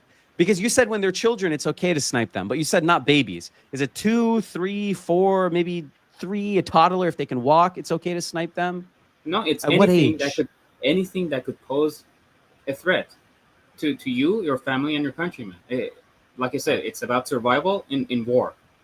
I wanna quickly say, on the subject of, sorry, actually, look, we've got 2 super chats. I actually forgot what. Sure, let's hear them. Okay, so Kamal Matin, how do you think a Pahlavi takeover of Iran will work? Is it contingent on Israel? What if I like having food, water, free education, etc.? So, okay, this is a question for Matin. So, the crown prince himself, he has mentioned that he has a vision of a referendum in mind. So once the path is laid out, the regime's gone, there would be a referendum. That's his vision. If the people want to have a monarchy back, then so be it. Because I'm personally, in favor of a constitutional monarchy. And let me read the rest of it. So it all, about the takeover. It all depends on the results of that referendum, because you got to care about the voice of the people. I mean, you can't just come in and be like, oh, all right, this is how it's going to be. If the referendum, hypothetically, I know you won't agree, but hypothetically, if the referendum said that the Islamic Republic should stay, would you support the referendum? There would be no more Islamic Republic at that point. No, I know, but you can't have both at the same time. What if the referendum said bring the Islamic Republic back? Would you respect democracy then? Because I believe you don't actually believe in democracy. You just want to use it to your end. And if it's not your end, then you'll undo it, just like Pine saw. If the referendum said pro-Islamic Republic... I don't believe in pure democracy because, Nazi Germany was in a... So you don't have any morals. You don't have any standards. Nazi Germany wasn't... Well, that's not true. Nazi Germany wasn't a democracy. But it was the voice of the majority that wanted Hitler. He says we want a referendum, and I said, what if the referendum said the Islamic Republic should return? He says I don't believe in direct democracy. Exactly, you Pahlavists, you guys don't actually believe in democracy. You just want a dictator. Be a constitution in place. Just like United States, there has to be a constitution in place, because when the voice of the majority becomes something evil, then there's no stopping it. That's why I believe in a constitutional. How about this? Right, here's a good question. So, okay, say there were constitutional safeguards to prevent Iran from returning to like the Ayatollah system. That said, though, imagine a majority voted for an Islamist Democratic Party. Because look, Islamism is a wide-ranging thing. I understand that there are hardcore psychotic Islamists. There are also more sort of democratic or moderate reformer Islamists. Where would you draw the line, Matin? I'm trying to understand, draw the line in between, not letting them come into power, or something Turkey is ruled by Islamists. Turkey is ruled by Islamists. Yeah. Are they acceptable? The AK party in Turkey are Islamists. Like Erdogan, for example, if say an Erdogan, not an Ayatollah, say somebody who was, I guess, a little bit more moderate on the spectrum of Islamism, I suppose, somebody like Erdogan was elected, would that be something you would accept in a democratic system in Iran?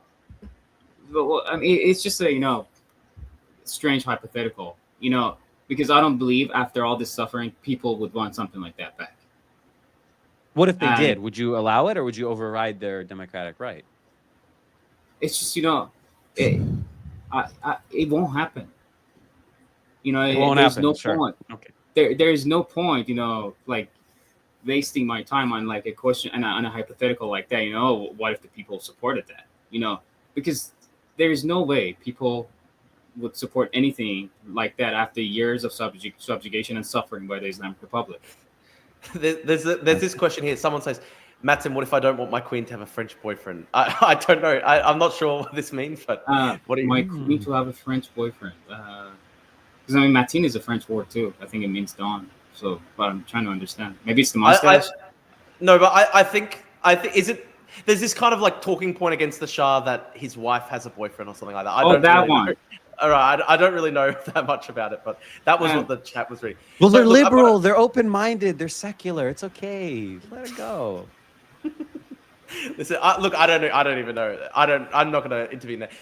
So we've got another question by CJ Stanton. Habibi, you did great, but how can the US take sanctions off when Iran is so clearly in league with Russia and trying to destroy the US? Listen, that's actually probably more my perspective too. I don't like sanctions. That said, though, the IRGC is very much in league with Russia and China as part of an axis. Okay, so why don't they sanction China? Sanction China? My perspective is I actually think they should sanction China. But how about this? Sanction Iran, Russia, and China, North Korea, and Cuba, and Venezuela, and Syria all at once, or remove all the sanctions. I'll agree. I actually would agree with that, to be honest. I actually think it's very hypocritical of the West America to kind of still have this big trading relationship with China over all this? Yeah. I mean, this is where the standards come in. I actually have standards. My politics are based in morals, Islamic morals. You might think Islam is a barbaric religion, but I actually find the good in it. I have this Islamic morality that I have, right? I don't just have teams like that Nazi who was with you, and not with you, I don't want to say with you, but in the Jubilee debate, he said friend-enemy distinction. I think people like you, with all due respect, have that with respect to the people in charge in Iran. That if getting rid of them, anything goes. No morals. That's actually a good question. Like, what do you think, Matin, of the sort of Carl Schmitt friend-enemy distinction thing? My personal thing is I actually hate that thing. I think it's disgusting, tribalism and stuff like that. My problem is like when leftists literally try to apply that to me, it's very hard. Sometimes my problem, right, is like tankies or far left or people or Islamist extremists will like apply the friend-enemy distinction to me, and I kind of feel like as a defensive thing, I have to just treat them as enemies if they treat me as an enemy. But I think in general, it is a horrible moral system to look at the world through that lens. So I'm interested, madam. What do you think? I'm trying to understand the premise of the question. Like, what do I think? What do you think of that whole? There was that neo-Nazi guy in the Jubilee thing who literally said friend-enemy distinction. I believe that some people are my friends, some people are my enemies. You can do anything you want to your enemies, and you do anything with your friends. And the sad thing is, the sad thing is, I actually think that the IRGC, Russia, and China have that worldview as well. But yeah, no, well, I mean, I'd much rather put my trust in Christian morals than Islamic morals. Because Are you a Christian? Are you a Christian, Matin, or no? I'm actually not an atheist, as he mentioned earlier. But sorry. I simply don't follow any organized religions, and that's just goes back to my background. I apologize for making that assumption. By the way, I take that back. You're not actually. There was a period in my time when I got into atheism, but it was a long time ago, and I find it to be a very just not the best thing to do, because it can lead to a path of nihilism and emptiness. I think that's right. Like, even I'm a Christian. Even when I had my sort of like questioning phase when I was younger, I was more of an agnostic rather than an outright atheist, because I think atheism goes into too much nihilism. But we've got another question by Oswald. So Shargh, you said earlier that regime change doesn't work. What about revolution, 1979? You called Matin a traitor. Are the American founders traitors? That's a good question. It's interesting. So it says regime change doesn't work. Yes, Iraq, Syria, Afghanistan. What about revolutions? They sometimes work, but historically in the Middle East, they have not worked. In 1979, I don't know. Would you say that worked? I think many Iranians say that they're unhappy with the result of that. Is he a traitor? Yes, unfortunately. I'm not trying to be hyperbolic, but I really think so. And are the American founders traitors? Yeah, they would have been killed for treason, right? That's why John Hancock is famous. They said, if you sign this Declaration of Independence, that you will be hung for treason. And he says, I'll give you my big old John Hancock. Take it. And I won't flip off the stream because I don't want to be rude, but Iranians flip off with thumb. So John Hancock said, take this, monarch, big thing. So they were traitors. So sometimes it can be morally justified. No, but it's different though. They were a distant colony simply trying to get more autonomy. It was different than killing your own citizens. And they didn't initiate the killing. The British then came in to squash it, and they fought a brother war, which is regrettable.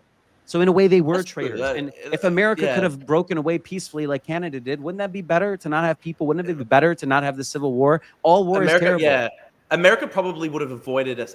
I mean, the sad thing is America's kind of had two civil wars. I mean, the revolution was in a sense a civil war, and then obviously there's the massive civil war of the 1860s, etc. And by the way, America got divided because of our revolution. America was the British North America, Canada and America. America is cut in two. That's Trump's whole point. So that could happen in Iran too. Don't you see a future? Maybe parts of Iran break away and get cut off. America got cut in half. It wasn't perfect. It didn't weather the storm. There's a small thing I wanted to touch on. I mean, obviously, United States was viewed as the Americans at the time, the revolutionists were viewed as traitors by the Brits. But, if me being called a traitor means that it could create a path for Iran to become a great nation like United States has become, then I'm fine with being called a traitor for wanting to see the world free from Ayatollahs. Well, the way you frame it, you say call a traitor and see the world free from Ayatollahs. No, you explicitly said you would take up arms with America against Iran. It's not called. It's just you are. If you're raised in a country, born in a country, nourished in a country, from a country, and you leave it and you go to another country and you pick up guns with that second country and go back to the first country, you're a traitor. That's just a fact. I mean, you said it. I didn't make you say it. You said it. Well, I mean, just to add some more details to it, both of us are American citizens. Yeah, but I didn't come here. I was from here because my dad's from here. You're different. You came here. I was born with this duality. You chose it.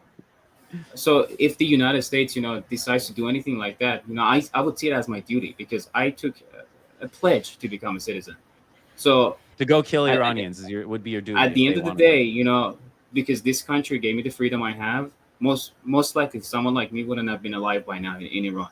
So I appreciate the United States for having me here and give me the citizenship. So to save yourself, you'll go kill Iranians. It's a great trade, basically. Like I said, it's an important distinction to be made between Iranians and the subjugators, the Ayatollahs, and the radical Islamists. They are not. Well, I'm glad you make that distinction for Iran because you don't make it for Hamas and Gaza. You just want to see all the Gazans killed and swept into the sea, probably. But I'm glad you make that distinction for us. That's Hamas's responsibility. They can put their arms down. They can stop being embedded within the population. So then Israel can say it's Iran's responsibility for brainwashing its citizens and hating Israel. So when all the Iranians get killed in a genocide, then I guess you'll have to just say Israel isn't at fault. You should go to Israel and join the IDF. Actually, I'd pay for your plane ticket. On air, I say if you fly to Israel, I will pay for your plane ticket. You can be citizens there too if you want to collect citizenships and be against Iran. Listen, we're gonna go. Yeah, what do you want to respond to that quickly? I mean, I'm an American citizen, and I'm happy with being an American citizen. Like, I haven't thought about doing that route and going to IDF or Israel. I'm happy. But I'm happy that you're happy. Yeah. So we'll go through more of the super chat. So we've got this one by Dispipe. He says he's tagging Matin. He says, by who and when was the census done in Gaza to prove the population increase? That's the most disgusting one. Listen, I know obviously this comes down to the big debate over the amount of people killed inside Gaza, etc.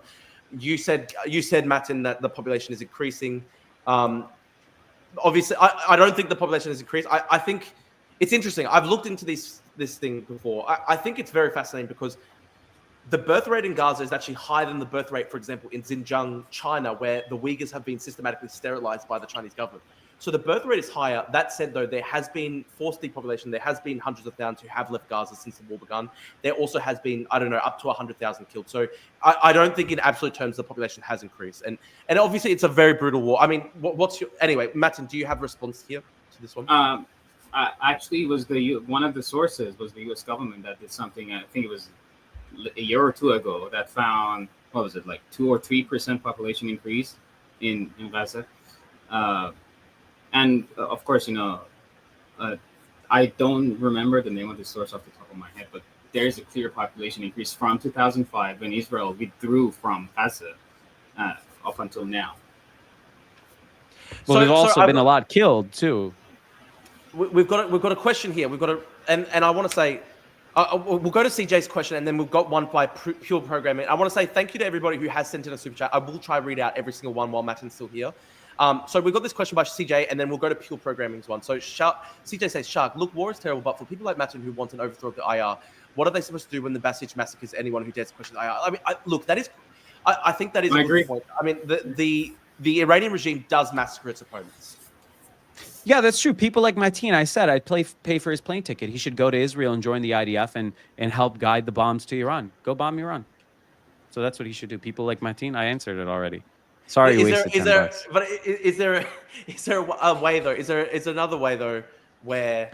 Look, joking aside, I said earlier, I don't have an answer. That's painful for me. I don't know what the answer is, but I know that the answer isn't war. A regime change war, which has been tried and failed, and especially not with my tax dollars. I can't claim to know all the answers. Drew, you're passionate about Xinjiang and Ukraine. What's the answer in Xinjiang? A war with China? No. Nuking Russia?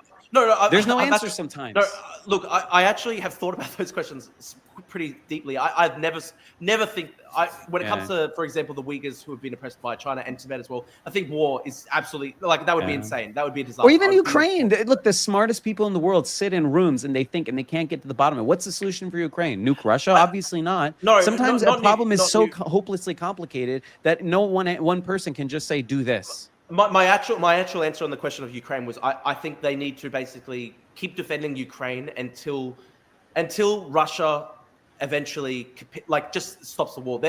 At this point, all the At this point, Putin continues the war because it's in his favor to do so, because Ukraine has had less support from America in the past year. He thinks that by escalating the invasion over the next 6 months, he can seize as much territory as possible before getting a ceasefire deal. I think you have to put pressure on Russia so that Putin is not incentivized to keep the thing going. But listen, let's go back to the Iran stuff. We've got a really good question here, and I want to say thank you to Pure Programming for a $20 super chat. That's very nice of you. So he says, question for Shargh Zadeh. Khomeini and Khalili killed a lot of Iranians during the 80s. Is Khomeini a traitor? Can you please say whether or not you believe Khomeini? That is a good question. I mean, so Soleimani a traitor in my mind is someone who allies with a foreign actor to kill the citizens. So that would be like the people who joined the MEK to attack Iran.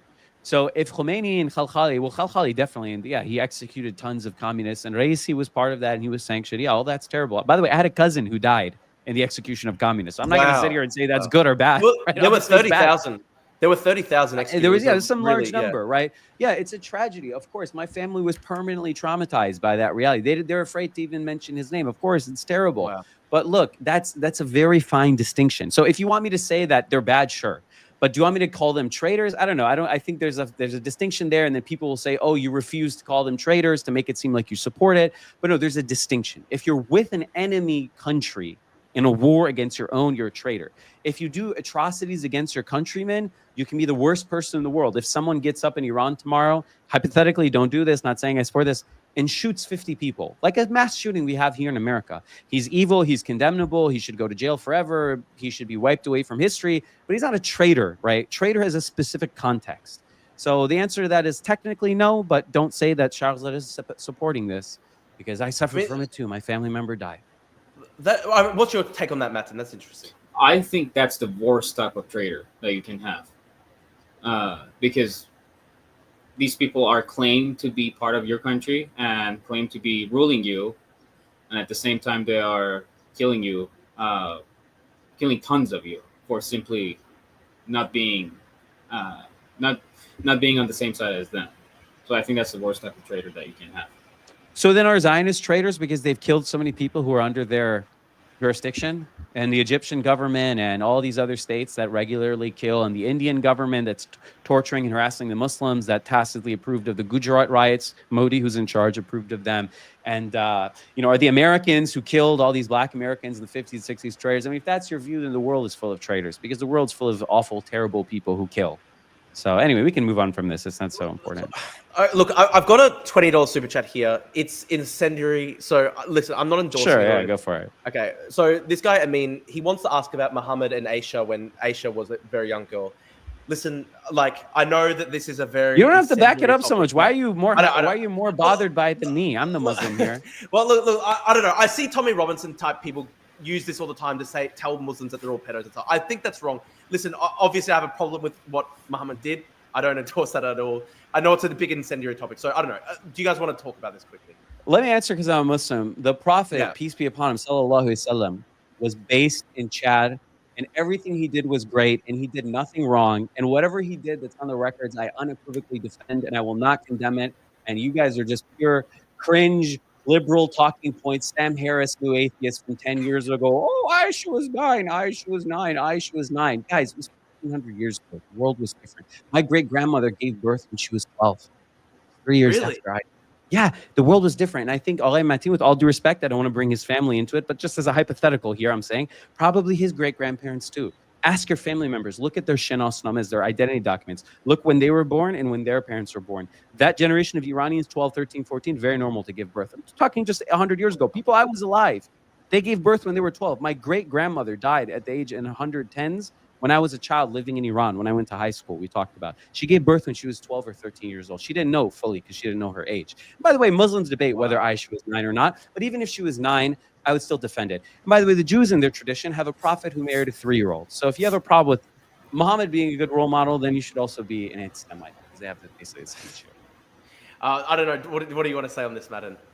Well, obviously, I'm not a big fan of Islam in general because of its colonial spread and how it, invaded the Persian Empire, well, the Sassanid Empire, during the Islamic conquest of Iran or Persia at the time. So I'm not gonna defend anything related to something that brought so much suffering, destruction, and destroying of our texts and ancient religions. So I'm not going to defend it. I mean, I would never pick someone like that as a role model for myself. Look, I'm going to quickly say, like, obviously, I think it's bad because I have the sensibility of a modern liberal man. I don't think those types of relationships are ever acceptable. That said, I don't think you often do see like sort of far right people using this as a stick to beat Muslims with, and I understand for Muslims that like the Prophet Muhammad is their central figure within the faith, and I'm not going to just beat them over the head with it. I think that's cruel and so, like, that's just my thing. I think it's a vulgar thing to constantly try and attack Muslims. Thank you, Drew, for exemplifying Anglo civility culture, which brown immigrants tend to not have. Speaking broadly here, including my own relatives. But look, like there's Anglo guys like Tommy Robinson, far right, who they don't. Come on, he's not Anglo. He's like an Irish working class. I don't know. Genteel, you know, he is Irish. I'm talking about he's not genteel. Look, he's not genteel. High IQ, living in London and in Boston or north of Boston and Maine. These people who built the societies that we like. And by the way, Matin, I think one thing we share is that I also like America. I'm happy that I'm American. I'm happy about America. I like the civility culture we have, and I'd hope that it wouldn't be threatened. Look, I think the funny thing is that between all three of us, we're all like ethnics, but we all are probably Anglophiles in our own way. And that's probably that it's interesting. So look, there's a couple more super chats that I should get through. So where's this last? Okay, so we have one by Netro. He says, Shorter Matin supports, but wait, is this a question or just an attack? Wait, Shorter Matin Hamas, but does not support any. Oh, okay. So I guess he's attacking Matin. He's saying.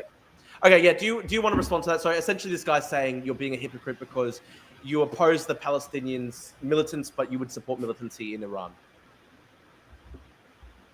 Let me see. I'm still reading it. Can you see it? It's essentially what he's saying you're a hypocrite because you support arming rebel groups in Iran, but you don't support Palestinian armed rebel groups. Friend enemy distinction. Carl Schmitt, the Nazis. Because armed Palestinian resistance equals to terrorism and equals an existential threat to the state of Israel. And why would I support that? But an armed rebel group could help overthrow a regime that is subjugating Palestine as well. Okay, look, let's just go on to the next one. Okay, so we've got another one by Kian. He says, Matin, the right-wing media has really affected your view on Iran. Most Iranians don't like Reza Pahlavi anymore since he aligned with Israel in the war. No, so what's your response on that one, Matin? I mean, I am a conservative. You know, I'm not denying that. But unlike some of the comments I saw, I'm not trying to be accepted by whites. You know, it's just beliefs I have. But most Iranians don't keep like bringing that up. Is that a secret insecurity you have? It's just, I see it in the all comments. Three of us, in order of brownness. No, we're all aliens here. We're all aliens here. It's just, you know, it's so common in the comments. I'm like, why would I have any need to do that when I'm proud? You're already Aryan. You're already Aryan. You're already white. White people. I do want to say that.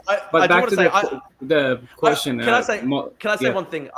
I get this as true as well. So my views have become a bit more conservative in recent times, and then so people it's a thing that a lot of leftists like to do. They like to go, "Oh, you're not a white pure Aryan, and yet you have slightly more conservative views on immigration and stuff like that. Therefore, you're like Uncle Tom or something like that." And I think it's actually pretty racist to think that unless you're that every single immigrant or anyone who descends from immigrants to any country on earth has to therefore support infinity immigration forever and can't have the same interests as other citizens of the country. That's my take. But anyway, going back to you, Matt. Well, the other half of the question, I haven't seen evidence of support for Reza Pahlavi going down, and I don't blame him for looking for allies to help us overthrow the government. And Israel is the best ally at doing that. He's the Masoud Rajavi of 2025. Write it down and come back later and say Shargh Zadeh was right. What does that mean? Sorry, I don't speak Persian. Masoud Rajavi was the guy who led the MEKs and helped them attack Iran. And they currently also attack Iran and kill civilians and do things like that. Oh, well, I want to say that MEK, I haven't read much into them, but they seem fucking psycho. They're just a cult. They're like North Korea, but for Iran. It's really weird. I think John Bolton. God, I was worried he would support that. He would say anything to get rid of the mullahs. I'm glad. Thank God. I think John Bolton's talked to the MEK before, hasn't he? Yeah, they buy Western. That is pretty mental. Yeah, They buy Western politics. MEK seems pretty psycho. Yeah, they're mental. So we've got one more. So got a couple more. Shargh Zadeh. This is a good point. I think this is a good point for Shargh Zadeh. What do you think of the IRI supporting rebels and balkanizing other countries to fact for against? Look, I'll give it a blanket. Yeah. I'm against supporting rebels and non-state actors in any country, and I'm against balkanizing any country. And I don't like the fact that a lot of our resources were spent needlessly propping up the terrible Assad government. I'm well on record being against Assad from a long time ago. I'm well on record not liking spending billions of dollars. By the way, Muslims have canceled me for this. When I say I'm willing to step against my line and you're not, I said, where the heck is Hezbollah in this war? What did we send money for? I was condemned in Lebanese media. I said, I remember that. Actually, I said, why are we funding? Go ahead. So there's that Australian-born Lebanese Islamist extremist called Janine Khalik, and she was calling Shargh Zadeh like a Muslim race trader and an Uncle Tom because I'm happy to be one. I'm fine. I don't like Hamas. I don't like Hezbollah. I don't like any of these people. Why? I respect you for that one. I don't have any personal problem with any person. I don't wish them any ill. I hope the best for everyone in the world. My problem is that Iran, maybe we can agree on this, Matin, has a lot of problems, a lot of poverty. The electricity is going out in the heat in Khuzestan and it's 110 degrees and people's water is coming on and off and people have problems. Iran is not a country that's rich enough to have proxies. Look, America is the richest, most powerful country in the world, and it struggles to maintain its empire with 23, 36. There's a clock in Manhattan. Maybe I should go after this and check 36 trillion in debt. So if America can't afford to have a world empire, then maybe Iran also can't afford it. So even from a purely, even morals aside, purely self-interested perspective, Jesus, it's a terrible decision. So maybe Matin and I, other than disagreeing with the MEK, we have 2 agreements now, thank God. Yeah, that's good. That's good. We've got a couple more questions. So, okay, no, we've gone through that one. Okay, these are just short. Like, does Matin get paid by Israel? Do you want to respond to that, Matin? People accuse me of that as well, which is funny. I'm not paid by Israel. I've condemned the Israeli government for lots of things. I condemned what they were doing in Syria recently, for example. I mean, it's just like, people are going to believe all they want, but I think if I did, I'd have a better setup than what I have right now. And I wish the Mossad checks did come through. Of course, that's what I always say. The shekels, aren't, helping much to increase my, production quality. I think, they would have cared to, I say the same thing. I say the same thing. I find these talking points lame. People accuse me of being paid by the mullahs. They accuse Matin of being paid by the Israelis. Look, I was so disagreeable and even harsh against him, but I would never say that. That's just low. And we should always give people the benefit of believing that they're just genuine people. And wow, it's just a normal person like us, This is actually a really annoying trend on like all internet discourse where like essentially like anybody who ever has an opinion on anything, you'll just accuse, anyone will say that you're a grifter, right? Like, well, you know what I did see though? You know what I did see? Iranian Pahlavis were accusing, I'm not saying I did, they were accusing you, Matin, of being an IRGC agent sent to make them look bad and then being a sleeper cell too. I saw that many times on Twitter. I saw that too. But this is a good place to respond to them. I'm like, as someone who's a fan of Pahlavism too, if you care about it so much and if you think you could have done it better, then why are you saying those messages from anonymous accounts without even your picture? At least, like I said, I started from somewhere, and you're the man in the arena. You're the man in the arena, and I'm willing to admit. That's true. It is true. I like to improve as I'm going along because No, I respect you. I respect you for that. Like, I respect you a lot for of these people have too much expectations. Like, like you have to be an expert, like right off the bat, and like, no, I mean, people have to start from somewhere.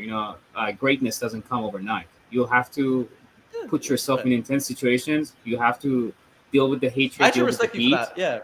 And I'm okay with it, even though it probably puts my life at risk too by the Islamists. Look, that's actually a good answer. And like, I want to say, I respect anyone who's willing to enter the arena.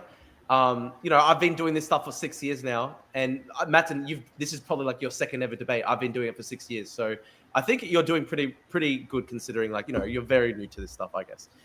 We've got a couple more. So Arjun says, does Islam have a place in the government of Iran as an official religion? What should be done to protect minority religions and Muslim clerical freedom?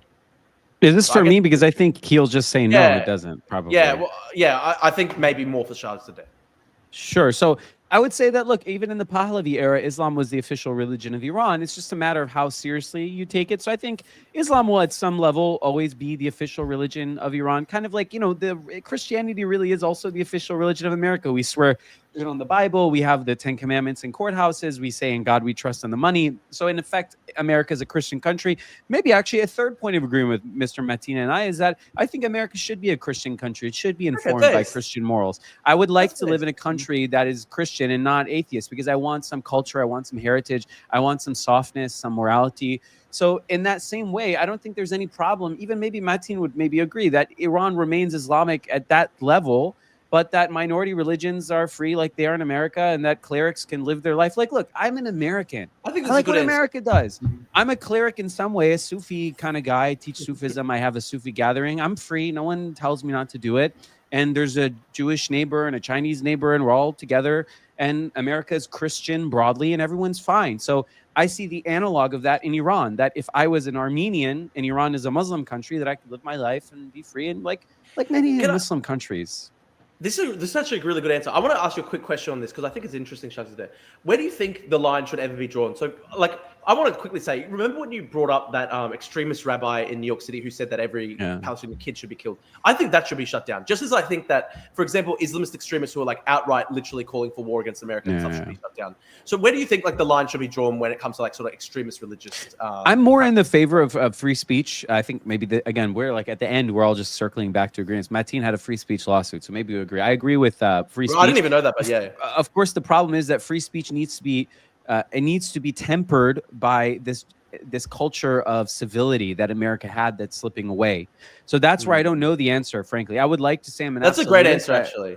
But if our civility is slipping away, and you have a Hamas supporter who is saying kill all the Jews, and a rabbi who's saying kill all the Muslims, and it's like, I don't want to live in a country where insane people from the global south are calling to kill each other every day. So could we lose this?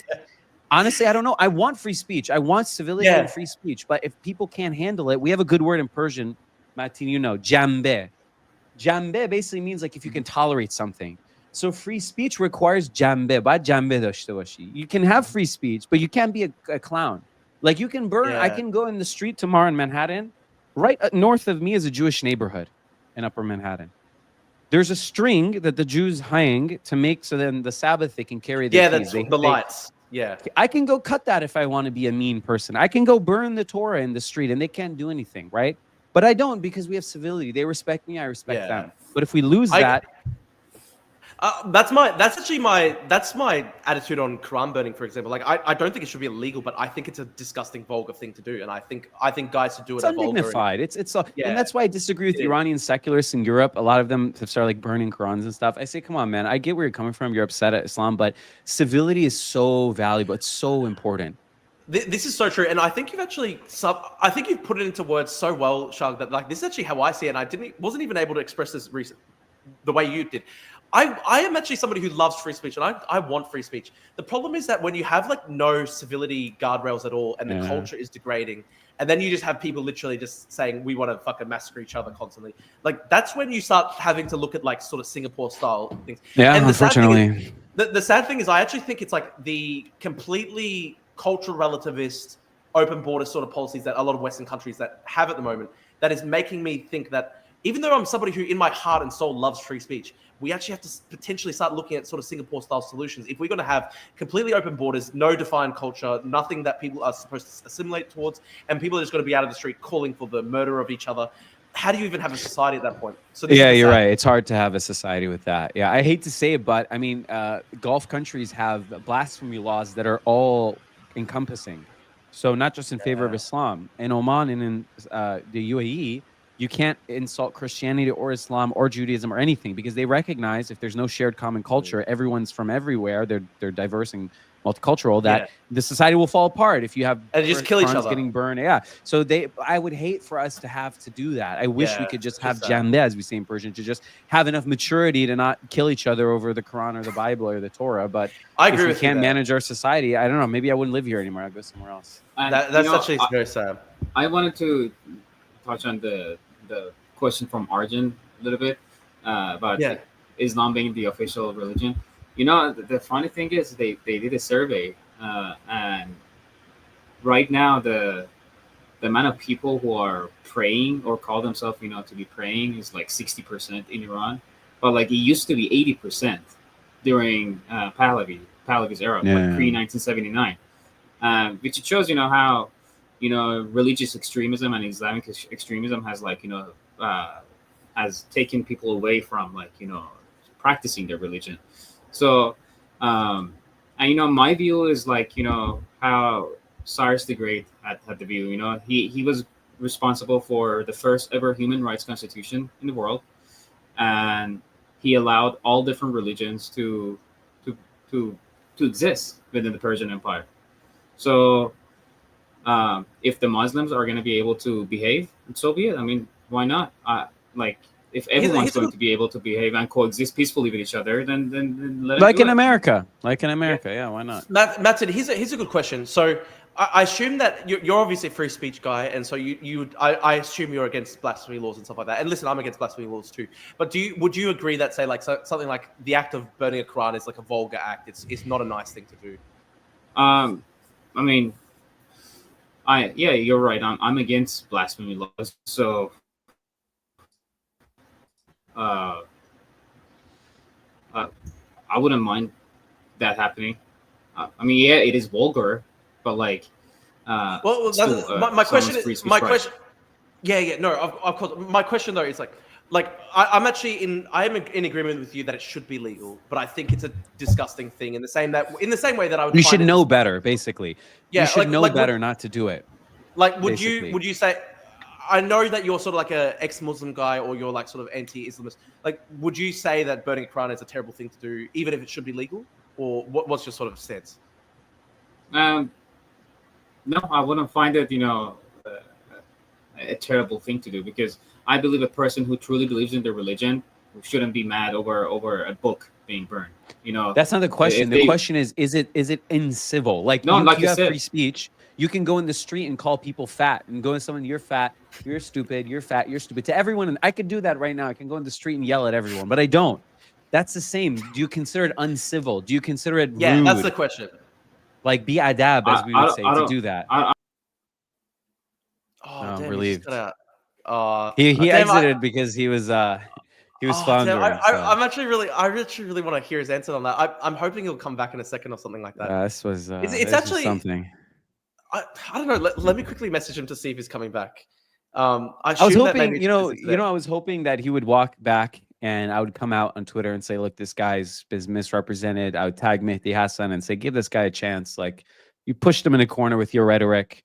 You grew up speaking English. This guy's learned this language. He's not a political verse debater or whatever. Give him a chance. He walked it back, but he just dug the grave deeper and deeper and deeper. Now all I can say is he agrees with it, what he said. He didn't take it back. Look, the hard thing for me, right, is like I'm somebody who's against the Iranian regime, and I'm also a Zionist. Like, I support Israel's right to exist and everything, but like I just think he has this style that is too like sort of like, I don't know, just as you said, there's a lack of civility in the sense that the calls for elimination and things like that. I don't like that. I mean, when he said we need a cleanse.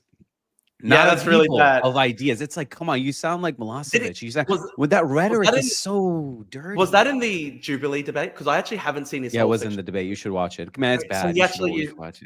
So he actually used the word cleanse. The reason I did this debate and the reason I sympathize with him, memes aside, is I get it. I'm Iranian. I grew up in Iran. I have friends that think like him. But it's just a bad headspace to let Iran, and even Mehdi Hassan called it out, to let Iran consume your existence so much that you end up taking all these crazy positions that, again, even Zionists, people said he's lying about his anecdotes. I grew up next to a Jewish neighborhood in Michigan, and now I live next to a Jewish neighborhood. I teach Jews. All my Zionist Jewish students and people I grew up near, whatever, they're all like, yeah, of course, Israel is imperfect. It makes mistakes. We condemn the mistakes. People in the Israeli government condemn Israel all the time. They have a whole left wing. Yeah.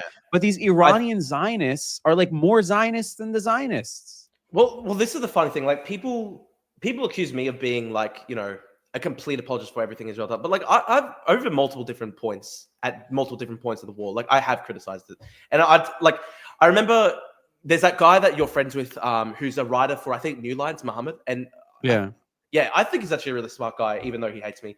But he compared me to Jackson Hinkle, and he was kind of trying to say like, "Oh, Drew's just the like sort of pro-West version of Jackson Hinkle." But the difference is that like Jackson Hinkle's like literally never condemned a single thing Russia's ever done. Whereas I've actually multiple times I've actually said like I don't agree with what Israel's doing in certain context. Anyway, sorry, Matin's back. I'm glad Matin's back. Great. All right, there might be some. That's okay. Because I had to get on my phone. I don't know. Oh, that's okay. No, that's all right. Thanks for joining me. So we'll back. Let's finish that question because it's an interesting question. Don't want to be called a quitter or anything. It's just internet. Yeah, no, that's okay. So we had that question, right? And the question is like, I'm actually in agreement with you, Matin, that I think it should be legal. I think blasphemy laws should not exist in Western countries. That said, though, I still think it's uncivil and rude to do a Quran burning. I think it's a bad thing that people shouldn't do. What do you think on that question? Do you think, even if it's legal, do you think people should not do it? Like you said, I don't view it as an uncivil act. Rude to Muslims, yeah, but I would totally understand it if an ex-Muslim like me wanted to do it because of all the suffering we've endured under Islamic governments. So then you should say that Palestinian Americans in Astoria, Queens should go to Fresh Meadows, Queens and burn Torahs in front of the synagogue where Yosef Mizrahi calls to kill their baby cousins in Gaza because they've suffered under Israel, right? That should that should be enough. Like you said, I mean, I'm against blasphemy laws, just completely. It's just a book. At the end of the day, people should have the right to do it. Like, but you should also have the decency to know that it's indecent to do it. That we have civility here. Because what we're talking about here is legal. It's like legal versus morals, right? So, for example, I think like in Western countries, adultery is not an illegal offense, but we all consider it to be an immoral act, right? And I don't think it should be an illegal thing, but I think it is immoral. And that's my stance on, say, Quran burnings or Torah burnings or anything like that. I don't think it should be illegal, but I think it should be seen as something that's disgusting. That's just my view. I mean, I already shared my view. Like, I don't view it as uncivil. Like I said, we're getting nowhere. He doesn't exactly. concede an inch. He's stuck in the mud. We'll go to another question. We've got a couple more.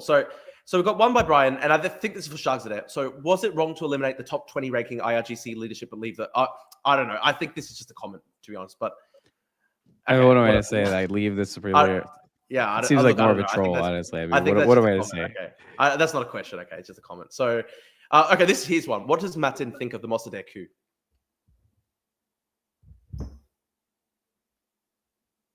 I think... You there? Can you hear me, guys? So yeah, so the Mossadegh coup. What's your stance on the Mossadegh? Oh, that one.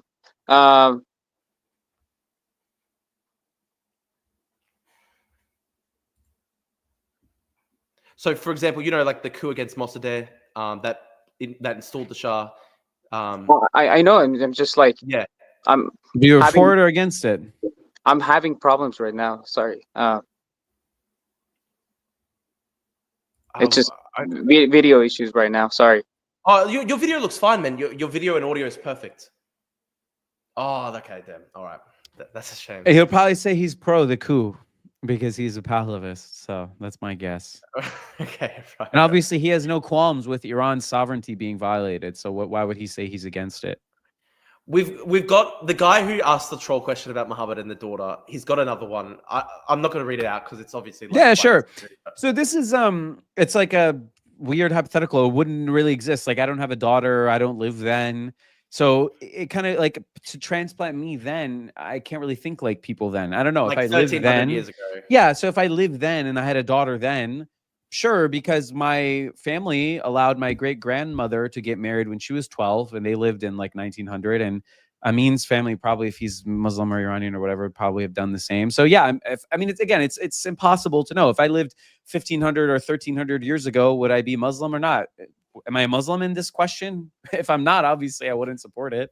If I'm a Muslim, then I would support it because you're just supposed to obey whatever the prophet of your religion says. It's such a dumb. These guys, this is the thing that annoys me about years ago. Iranian monarchists. The thing that annoys me about them, they're stuck in like 2003 new atheism, like Islam, pedo. It's like, come on, this stuff is so old and so boring. Come up with something new. This has been done to death. Well, like my critique is more of like the rubber digging rapids, like Dawa Bros type Islamism, like the kind of like low IQ sort of stuff that you get out of Britain.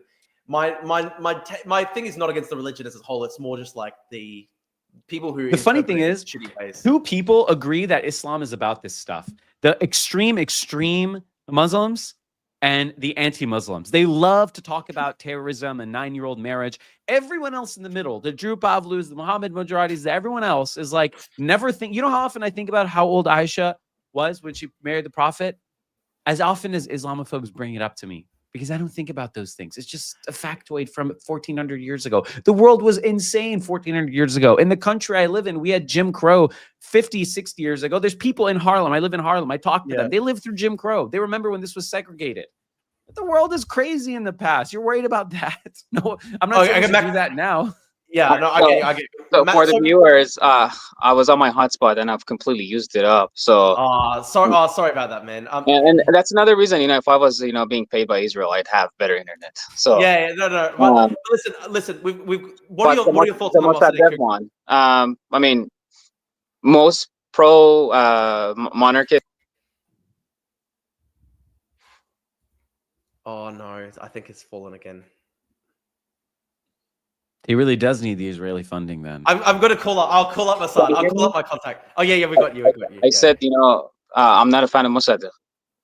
Okay. There you go. Yeah. So he supports the coup. Okay.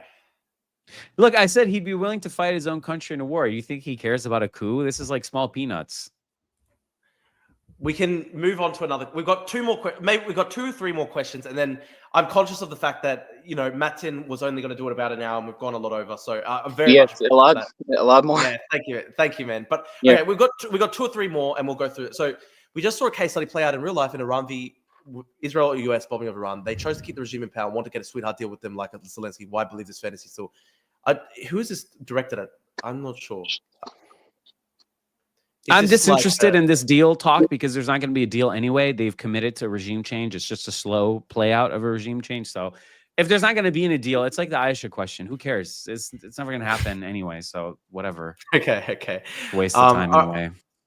Look, I don't.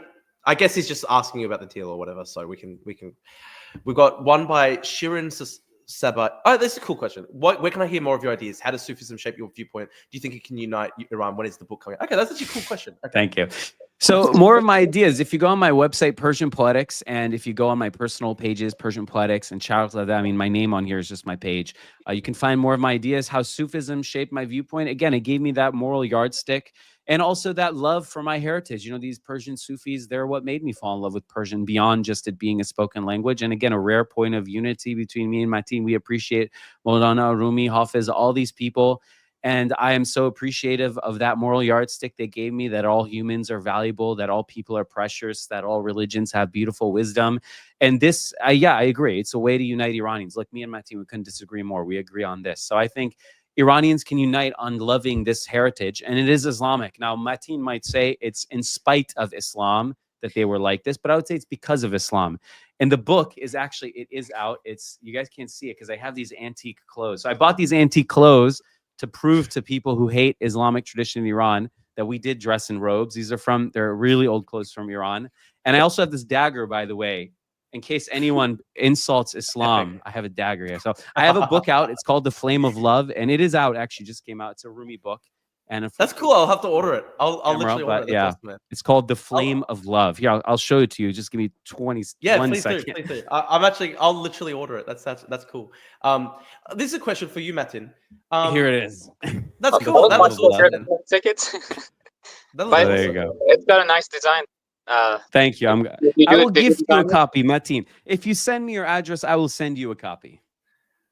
Yeah, I mean, I'd be willing to look through that book. I would be happy as my gift to you. This is beautiful humanity and civility here. I love it. I want a quick question for you, Matin. Are there forms of moderate Islam that you are okay with? Like, is your problem with Islam as a religion as a whole, or do you think that there are interpretations that are worse than others? Some interpretations can be humane and civil, etc. Like, what do you think? I mean, I think my answer to this question is already quite obvious. I'm just against all forms of Islam. Okay. Uh, Okay.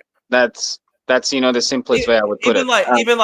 Rumi is calling you. Rumi is Islam. He's calling you, Matin. I'll Well, send I it mean, to you. I'd argue Rumi was doing that because he was under Islamic rule, and he couldn't say anything else, and he had to do it for survival.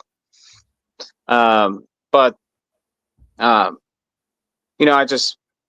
do have a problem with just the core belief in Islam, versus like people who are pagans or infidels or Christians and Jews. You keep bringing up pagans. Where are pagans? I've never Well, I met a mean, pagan pagans, before. like the idol worshippers, like when you Yeah, like idols that you create, that's pagans, do things like that yeah. too, and they label them as kafirs or infidels. So Judaism is more against those things, by the way, than Islam. Jews aren't allowed to go inside a church. Jews were commanded to kill people who are paganish, right? The Amalek. well, So I mean, Jews, if you want to hate No, I Islam, don't think. you should hate Judaism. If you want to be But I fair, you don't. should hate Judaism. But I think but it's the same with Islam though, Shargh. There are obviously so many different interpretations and so many different sects and But he's denominations. blanket. He says, I hate all forms but of like, Islam or something like that. well, You're the Judaism's not the religion that has subjugated like my country for a long time. This is the difference. I have a universal humanity. To me, the Palestinian child is like the Iranian child. They've subjugated the Palestinians. I don't say my country because Islam's Rumi teaches me to have a global humanity. There's no difference between an Arab and non-Arab other than with piety. We're all the same except those who are pious is what differentiates us. So for me, a Palestinian child is subjugated by one extreme particular political form of Judaism. I'm against that too. But you say I'm against all Muslims, and I say Judaism, you say they're not against me. Not Muslims, just the Islam, all forms of Islam. belief in Sorry, Islam. all my apologies. All Because forms of Islam. I don't believe all Muslims like live exactly by the teachings of Islam, or else things would be much crazier. So we've got a quote. We've got a one by Amin here. He says, Matin, when did you first start seeing the IRGC as enemies? When the Basij were gassing girls' schools after Masa to keep the schoolgirls in line, or before? When the Basij were gassing girls at schools. Well, I mean, the very, very first time I was a teenager, and that was like the Green Movement. Even though as a young kid, like I didn't understand much. I thought the Green Movement, was gonna fix anything, but that's the reality over there. That's something you learn, that presidential elections are just a joke. But like I saw people die from those protests, and I'm like, oh wow, like how can a government do that? And believe it or not, in high school, I received some whipping by the Basij. And well, tell us about that. This is interesting. Because they labeled me as a cult leader who introduced people to music of metal. And metal really? Okay, wow. Yes. Wow, I think America needs punishment for bad music taste. In New York, people are constantly blasting terrible music. I want to lash people who have bad. No, I'm joking. I'm sorry, it's terrible. And like I think when it comes to music of metal, it's like it's so refreshing and like energizing when you feel like you feel rebellious, or like you feel oppressed by like tyrannical power like the IRGC. So that's why it was so effective back then. Metal has something in common with Sufis. Metal people grow long hair and they headbang, right? Sufis do that too. That's why I have long hair. We grow long hair, and in our worship we go like this. We have headbanging. So maybe you should come. That's cool. I'll give you my book and I'll show you Islam is not that bad. You can embrace it. It's okay. This is actually really interesting. Like, so Matin, I remember I saw somebody post a photo of you dressed up as the Grim Reaper. So like, I know like you've been really interested in metal, I guess, for all your life. Tell us, how did you get into metal in Iran? And then like, how did that whole thing happen? Like, how did you get whipped? Like, this is actually really interesting. I wish we had maybe actually opened the discussion with this, because if we had discussed your personal experiences, I think it would have made it maybe more sympathetic or maybe more understandable for people why you're so radically opposed to the Iranian regime. Yeah, exactly. Because listen, if I was whipped by a brutal government, I would probably be like, destroy that government too. I get you. But, yeah. So it's actually a very interesting story. So I mean, I'm sure Mohammed knows, but almost all families over there have satellite TVs, and because the national TV, the state TV is horrible. It's just filled with propaganda. So everyone's got satellite TV, so they can like watch something better than that. And I remember, I was 10 years old, and there was this music video being played, and it was by Nickelback. And then Nickelback, Okay, wow. is like, is like a target of like being made fun of, by a lot of Americans. But that's what got me into it, because I was like, oh wow, like I've never heard like the mixture of like electric guitar with raspy vocals and the drums and all that stuff, and I loved it. So I looked into more metal bands. Well, I mean more rock band, and then it escalated to metal, and then there was a time period where I was like big into black metal. Black metal is known for being extremely anti-religious, and then like then over the years, they burned all those churches in Norway. Yep, they did. Yeah, And yeah. that was like my atheist era. And then then now I mainly listen to doom metal, which is a much lower version of metal, because most people expect metal to be like fast and aggressive, but like it's just lower. It's more relaxing, I'd say. But the issues with Iran, it started with high school, because I actually, because I mean their copyright laws don't mean anything in Iran. So like doesn't matter if you download Empired music. So that's actually your only way of like getting your hands on new music. It's just to pirate it. Right. And so I would like download all this stuff, and then I would sit down with my friends, and like I would share it using Bluetooth. And then they're like, oh wow, this is so cool, we love it. And then they're like, well, but what does it say? Your English is better than ours. So then I started to like translate these into English. I mean, from English into our language, so they could understand it. And they're like, oh wow, like it's just like it feels a lot better when what they actually say, instead of like the growling. And it got pretty big. Like funnily enough, they used to call me prophet of metal.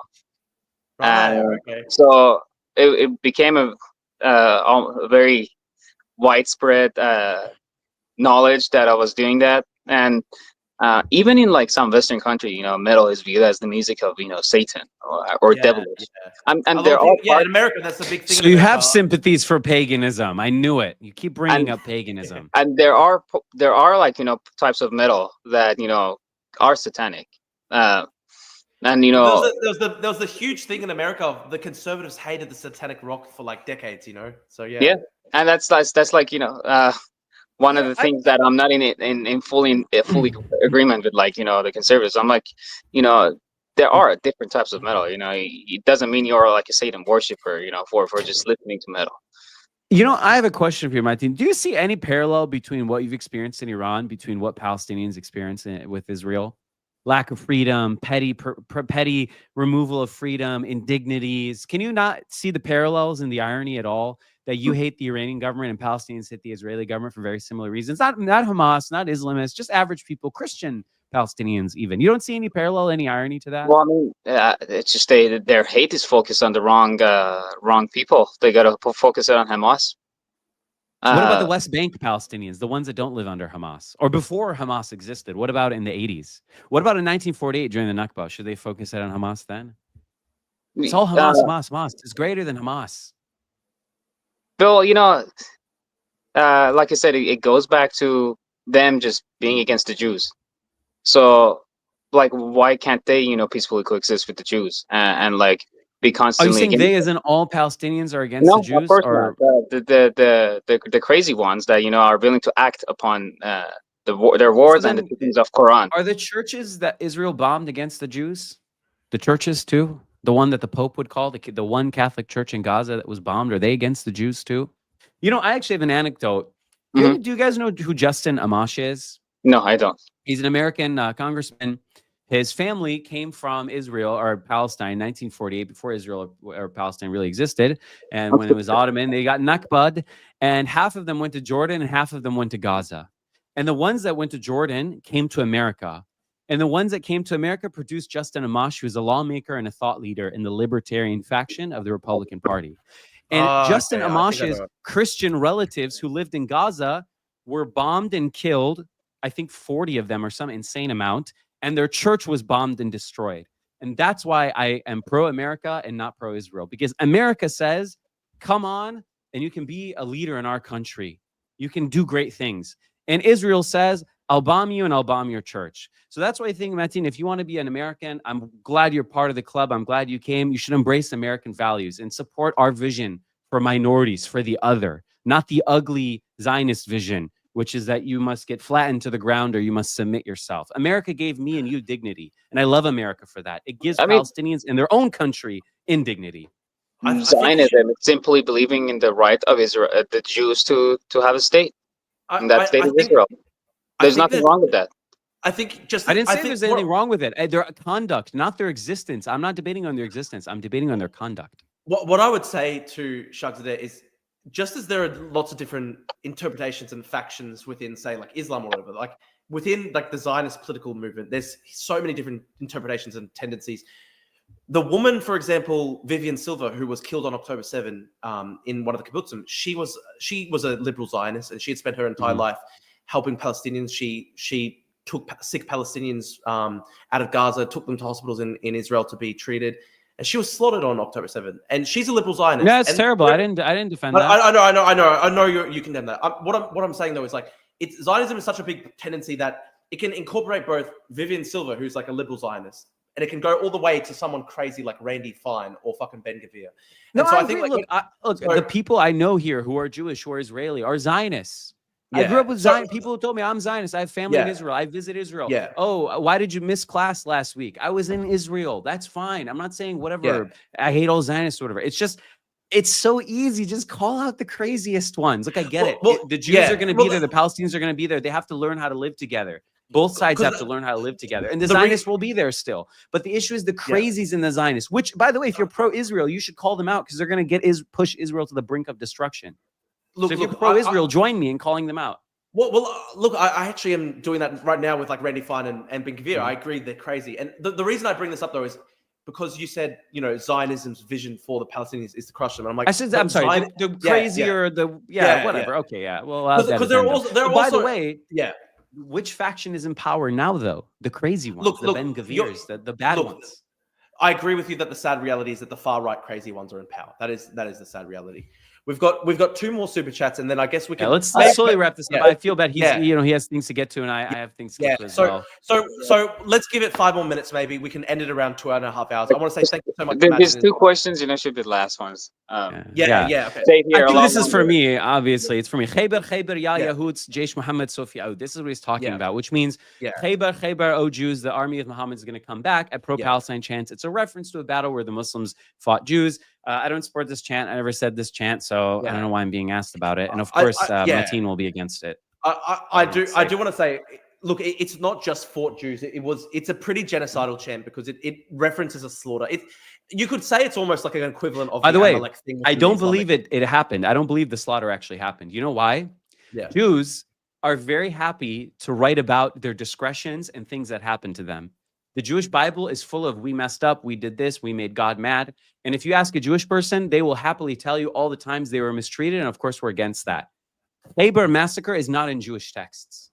It might have been kind of pieced together, or semi-happened, semi didn't happen. But Jews are happy to tell you about every injustice that's happened to them. But they don't in their own history have Khaybar. So I don't even fully agree if it happened, but we can move on from it. It's not so important. Look, it's a very interesting thing, like that early part of Islamic history where there are the early interactions between the Prophet Muhammad and then the early Jews and Christians, and a lot of it is garbled, and it's very hard to determine what actually happened, because I think some people, like the interpretation is that Muhammad went to the Jews and the Christians and expected that they would then follow him. And then they did it, and he separated. But we can discuss this. I'll come back a different day. We'll do it. Yeah, it is interesting. Theology Q&A. I would love to do that. No, that actually would be interesting. So we've got one more. So Matin, happy to have you in the US. Have you considered therapy for trauma in Iran? Your trauma dictates your entire worldview, which is not healthy.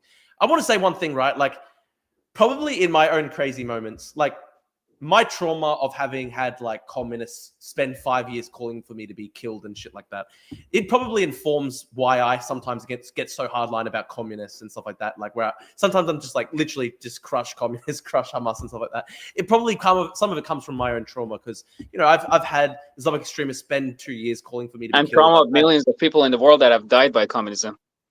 Yeah. So look, I understand. Look, this is actually a hard question. I think sometimes we should acknowledge that, you know, our own personal hurt and trauma can actually inform why it leads to radicalization and stuff like that. Like, I don't know. What do you think, Matin? This is an interesting question. Well, I mean, therapy part. I mean, what are you gonna do? You know, just, like, I feel pretty stable.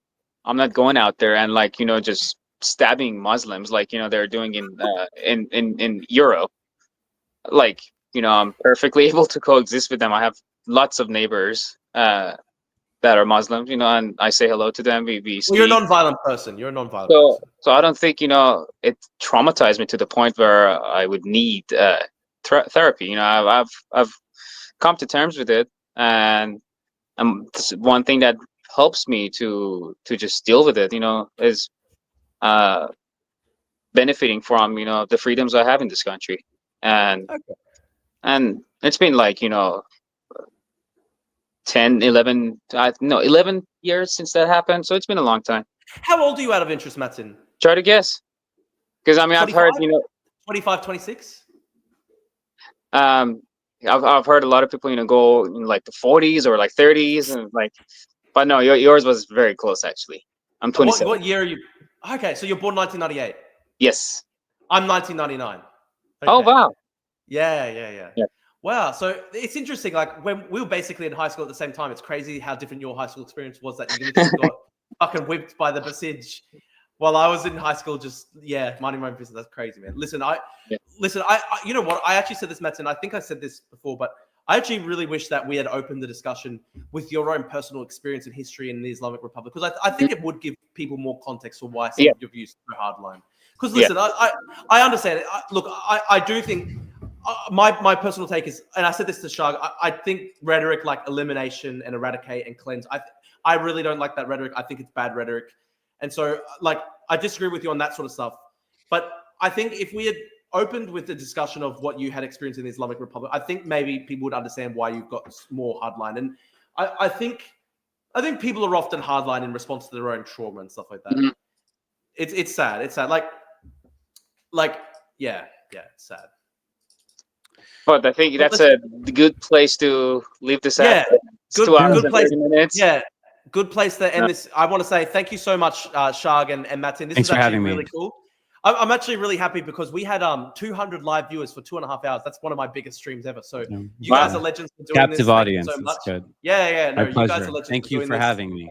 Well, thank you. It was actually, you know what? It was actually a productive discussion. It was actually. I think it was. Thank you. Yeah. And it was nice to meet you, Mohammed. Nice to meet you as well, Matin. Again, thank you for translating Persian. My pleasure. And I'm serious about this. If you give me your address, I'll send you this book. And if you come to New York, you're more than welcome to be my guest at our Rumi gathering. Every Wednesday we gather. So come, we have Persian food. We'll read Rumi. We'll, in our shared Iranianness, we will have agreement about that, at least. That's a great idea. Listen, I'm actually hoping that I can visit America for holiday later this year. If I do, then we should all meet up and have an interesting. Inshallah, we will. Inshallah, we'll have an interesting Iranian Persian lunch. That sounds like a good idea to me. But thank you, everyone, and have a good day.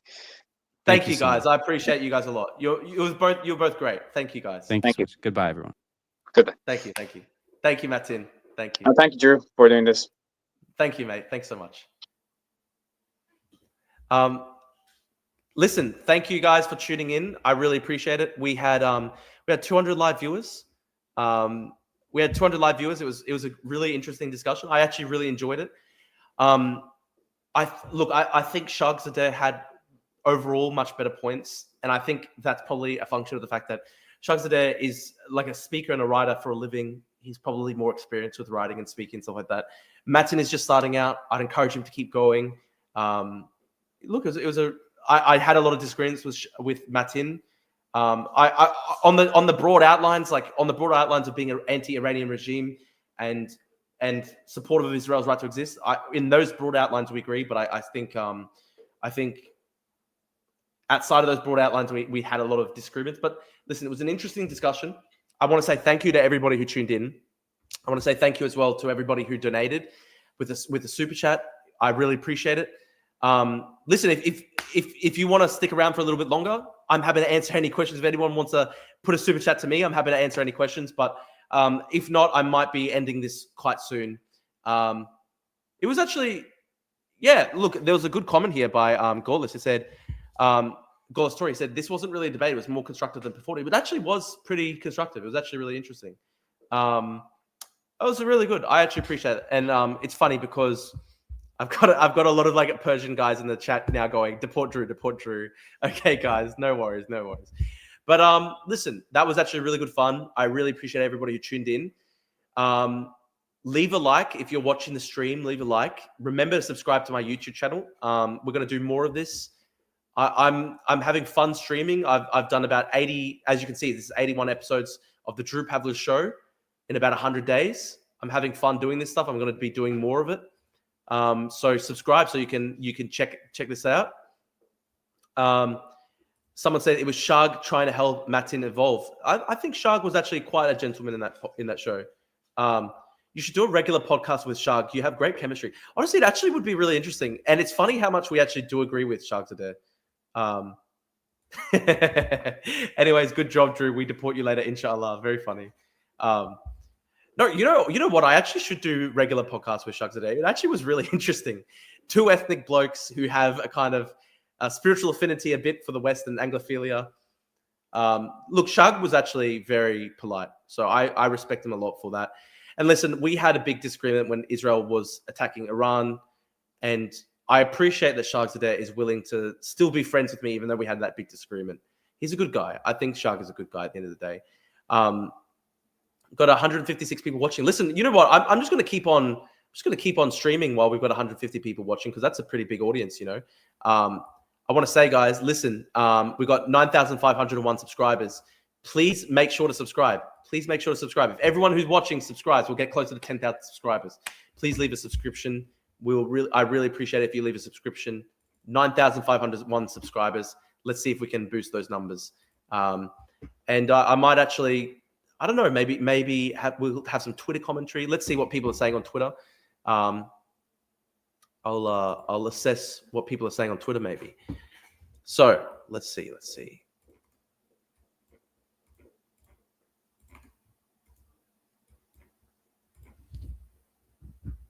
Yeah, we've still got 150 people watching. I'm surprised how many people are sticking around. Thank you guys if you're sticking around. Leave a like on the stream and subscribe as well. I appreciate that. Drew, will you stream GTA 6 when it drops? I will be streaming GTA 6 when it drops. Absolutely. I'm very excited for that, actually. This was a great debate. I really enjoyed it, actually. I really enjoyed it. Let's see what the comments are saying. GTA 7. I'll read through Twitter comments. Let's see.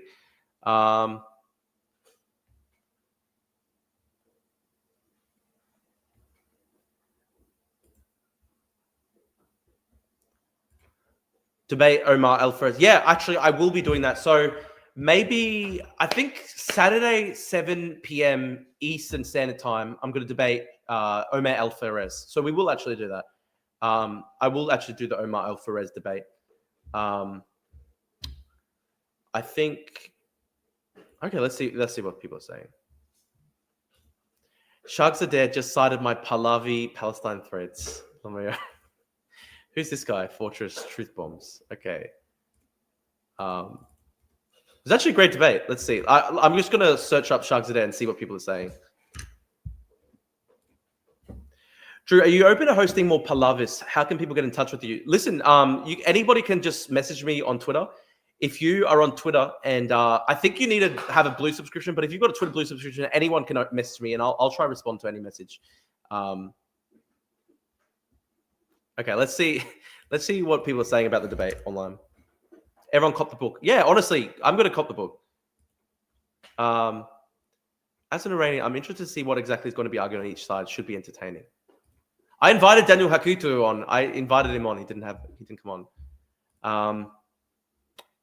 Sunni Iranian destroy Shia atheist debate. Baloch Sunni militant Baloch separatists, Arab Sunni militant separatists Kurdish Sunni militant separatists. So you have three groups of Sunni separatists who are Sunni, proud of being Sunni, not like with your Shia pre-Islamic, Iranian delusions that Shia Iranians have. They're Sunni. They're proud to be Sunni. Alhamdulillah. They love Islam. Like, I'm proud to be Muslim. They're proud to be Muslim. They understand Islam. They have the correct understanding. They're not brainwashed like you. They know what Islam's all about. But the problem is, I don't have a problem with that, is that they want to leave Iran. So all these Baloch and Kurds and Arabs are going to come to Tehran and be shooting my family in Isfahan, God forbid, shooting your family, and then that's your plan? Why does Shargh say free Palestine but not free Kurdistan? That's a good. I wish I'd asked him that. That's actually a good question. I'll try to ask that next time. Amin says this. One note: Matin didn't talk fast, so he needed time to talk, time to think. And you making his points for him, in my opinion, it didn't do him any favor. Okay, good point. Good point. Listen, maybe I was too. Maybe I jumped in too much. I helped him maybe a bit too much. Funniest part of this was Zadeh pointing out that his verbiage of cleanse and wipe out was evidence of failure to assimilate to US Anglo culture. Americans won't use these words and instead will catch things as operation during. That's actually a pretty funny point, actually. Also, Drew keeps mispronouncing Zadeh as Zadeh, which makes it much funnier. This is way less exciting than I thought. These people are being way too civil with each other. Zadeh is currently calling Matin a brown Muslim extremist. That is funny as fuck, to be honest. Matin is basically the average Persian language Twitter troll, all the standard views and things. Zadeh is just a standard lib with some Sufi stories added on, and then there's some random Australian in the middle talking every once in a while. That's also, I'm retweeting that. Meanwhile, the comment section is a competing series of independence movements at war with each other. This is actually funny. Drew clearly agrees more with Matin and he's trying to stay neutral, but it slips through here and there. It's interesting. I was a good moderator. I think I was a good moderator. I didn't attack anybody.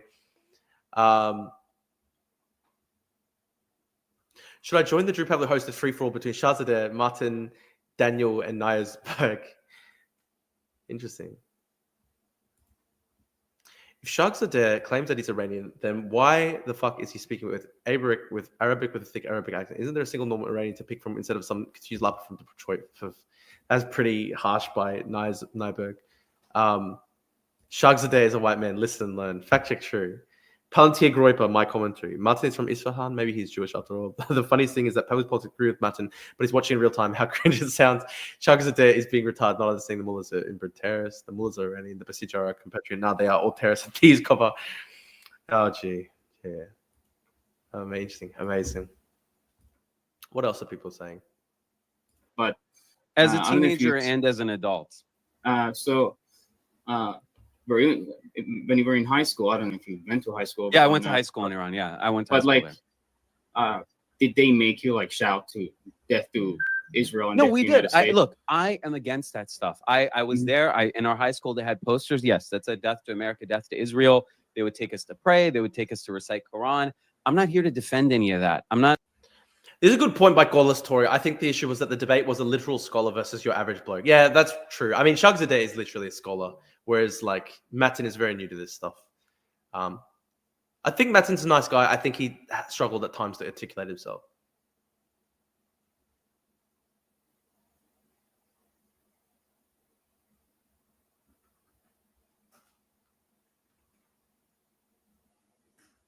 Zadeh should be the official spokesman of the Iranian diaspora. Never seen an Iranian defend Iran without cope so well before. Interesting. Interesting comments. Interesting comments.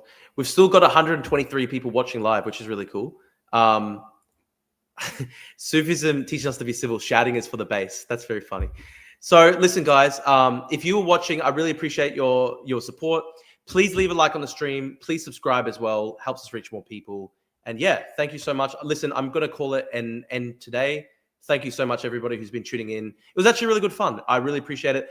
Episode 81 of the Drew Pablo Show. Great success. We'll do more of this stuff. I'll try host more debates. It was really interesting. All right, guys. Cheers. Have a good one. Thanks so much.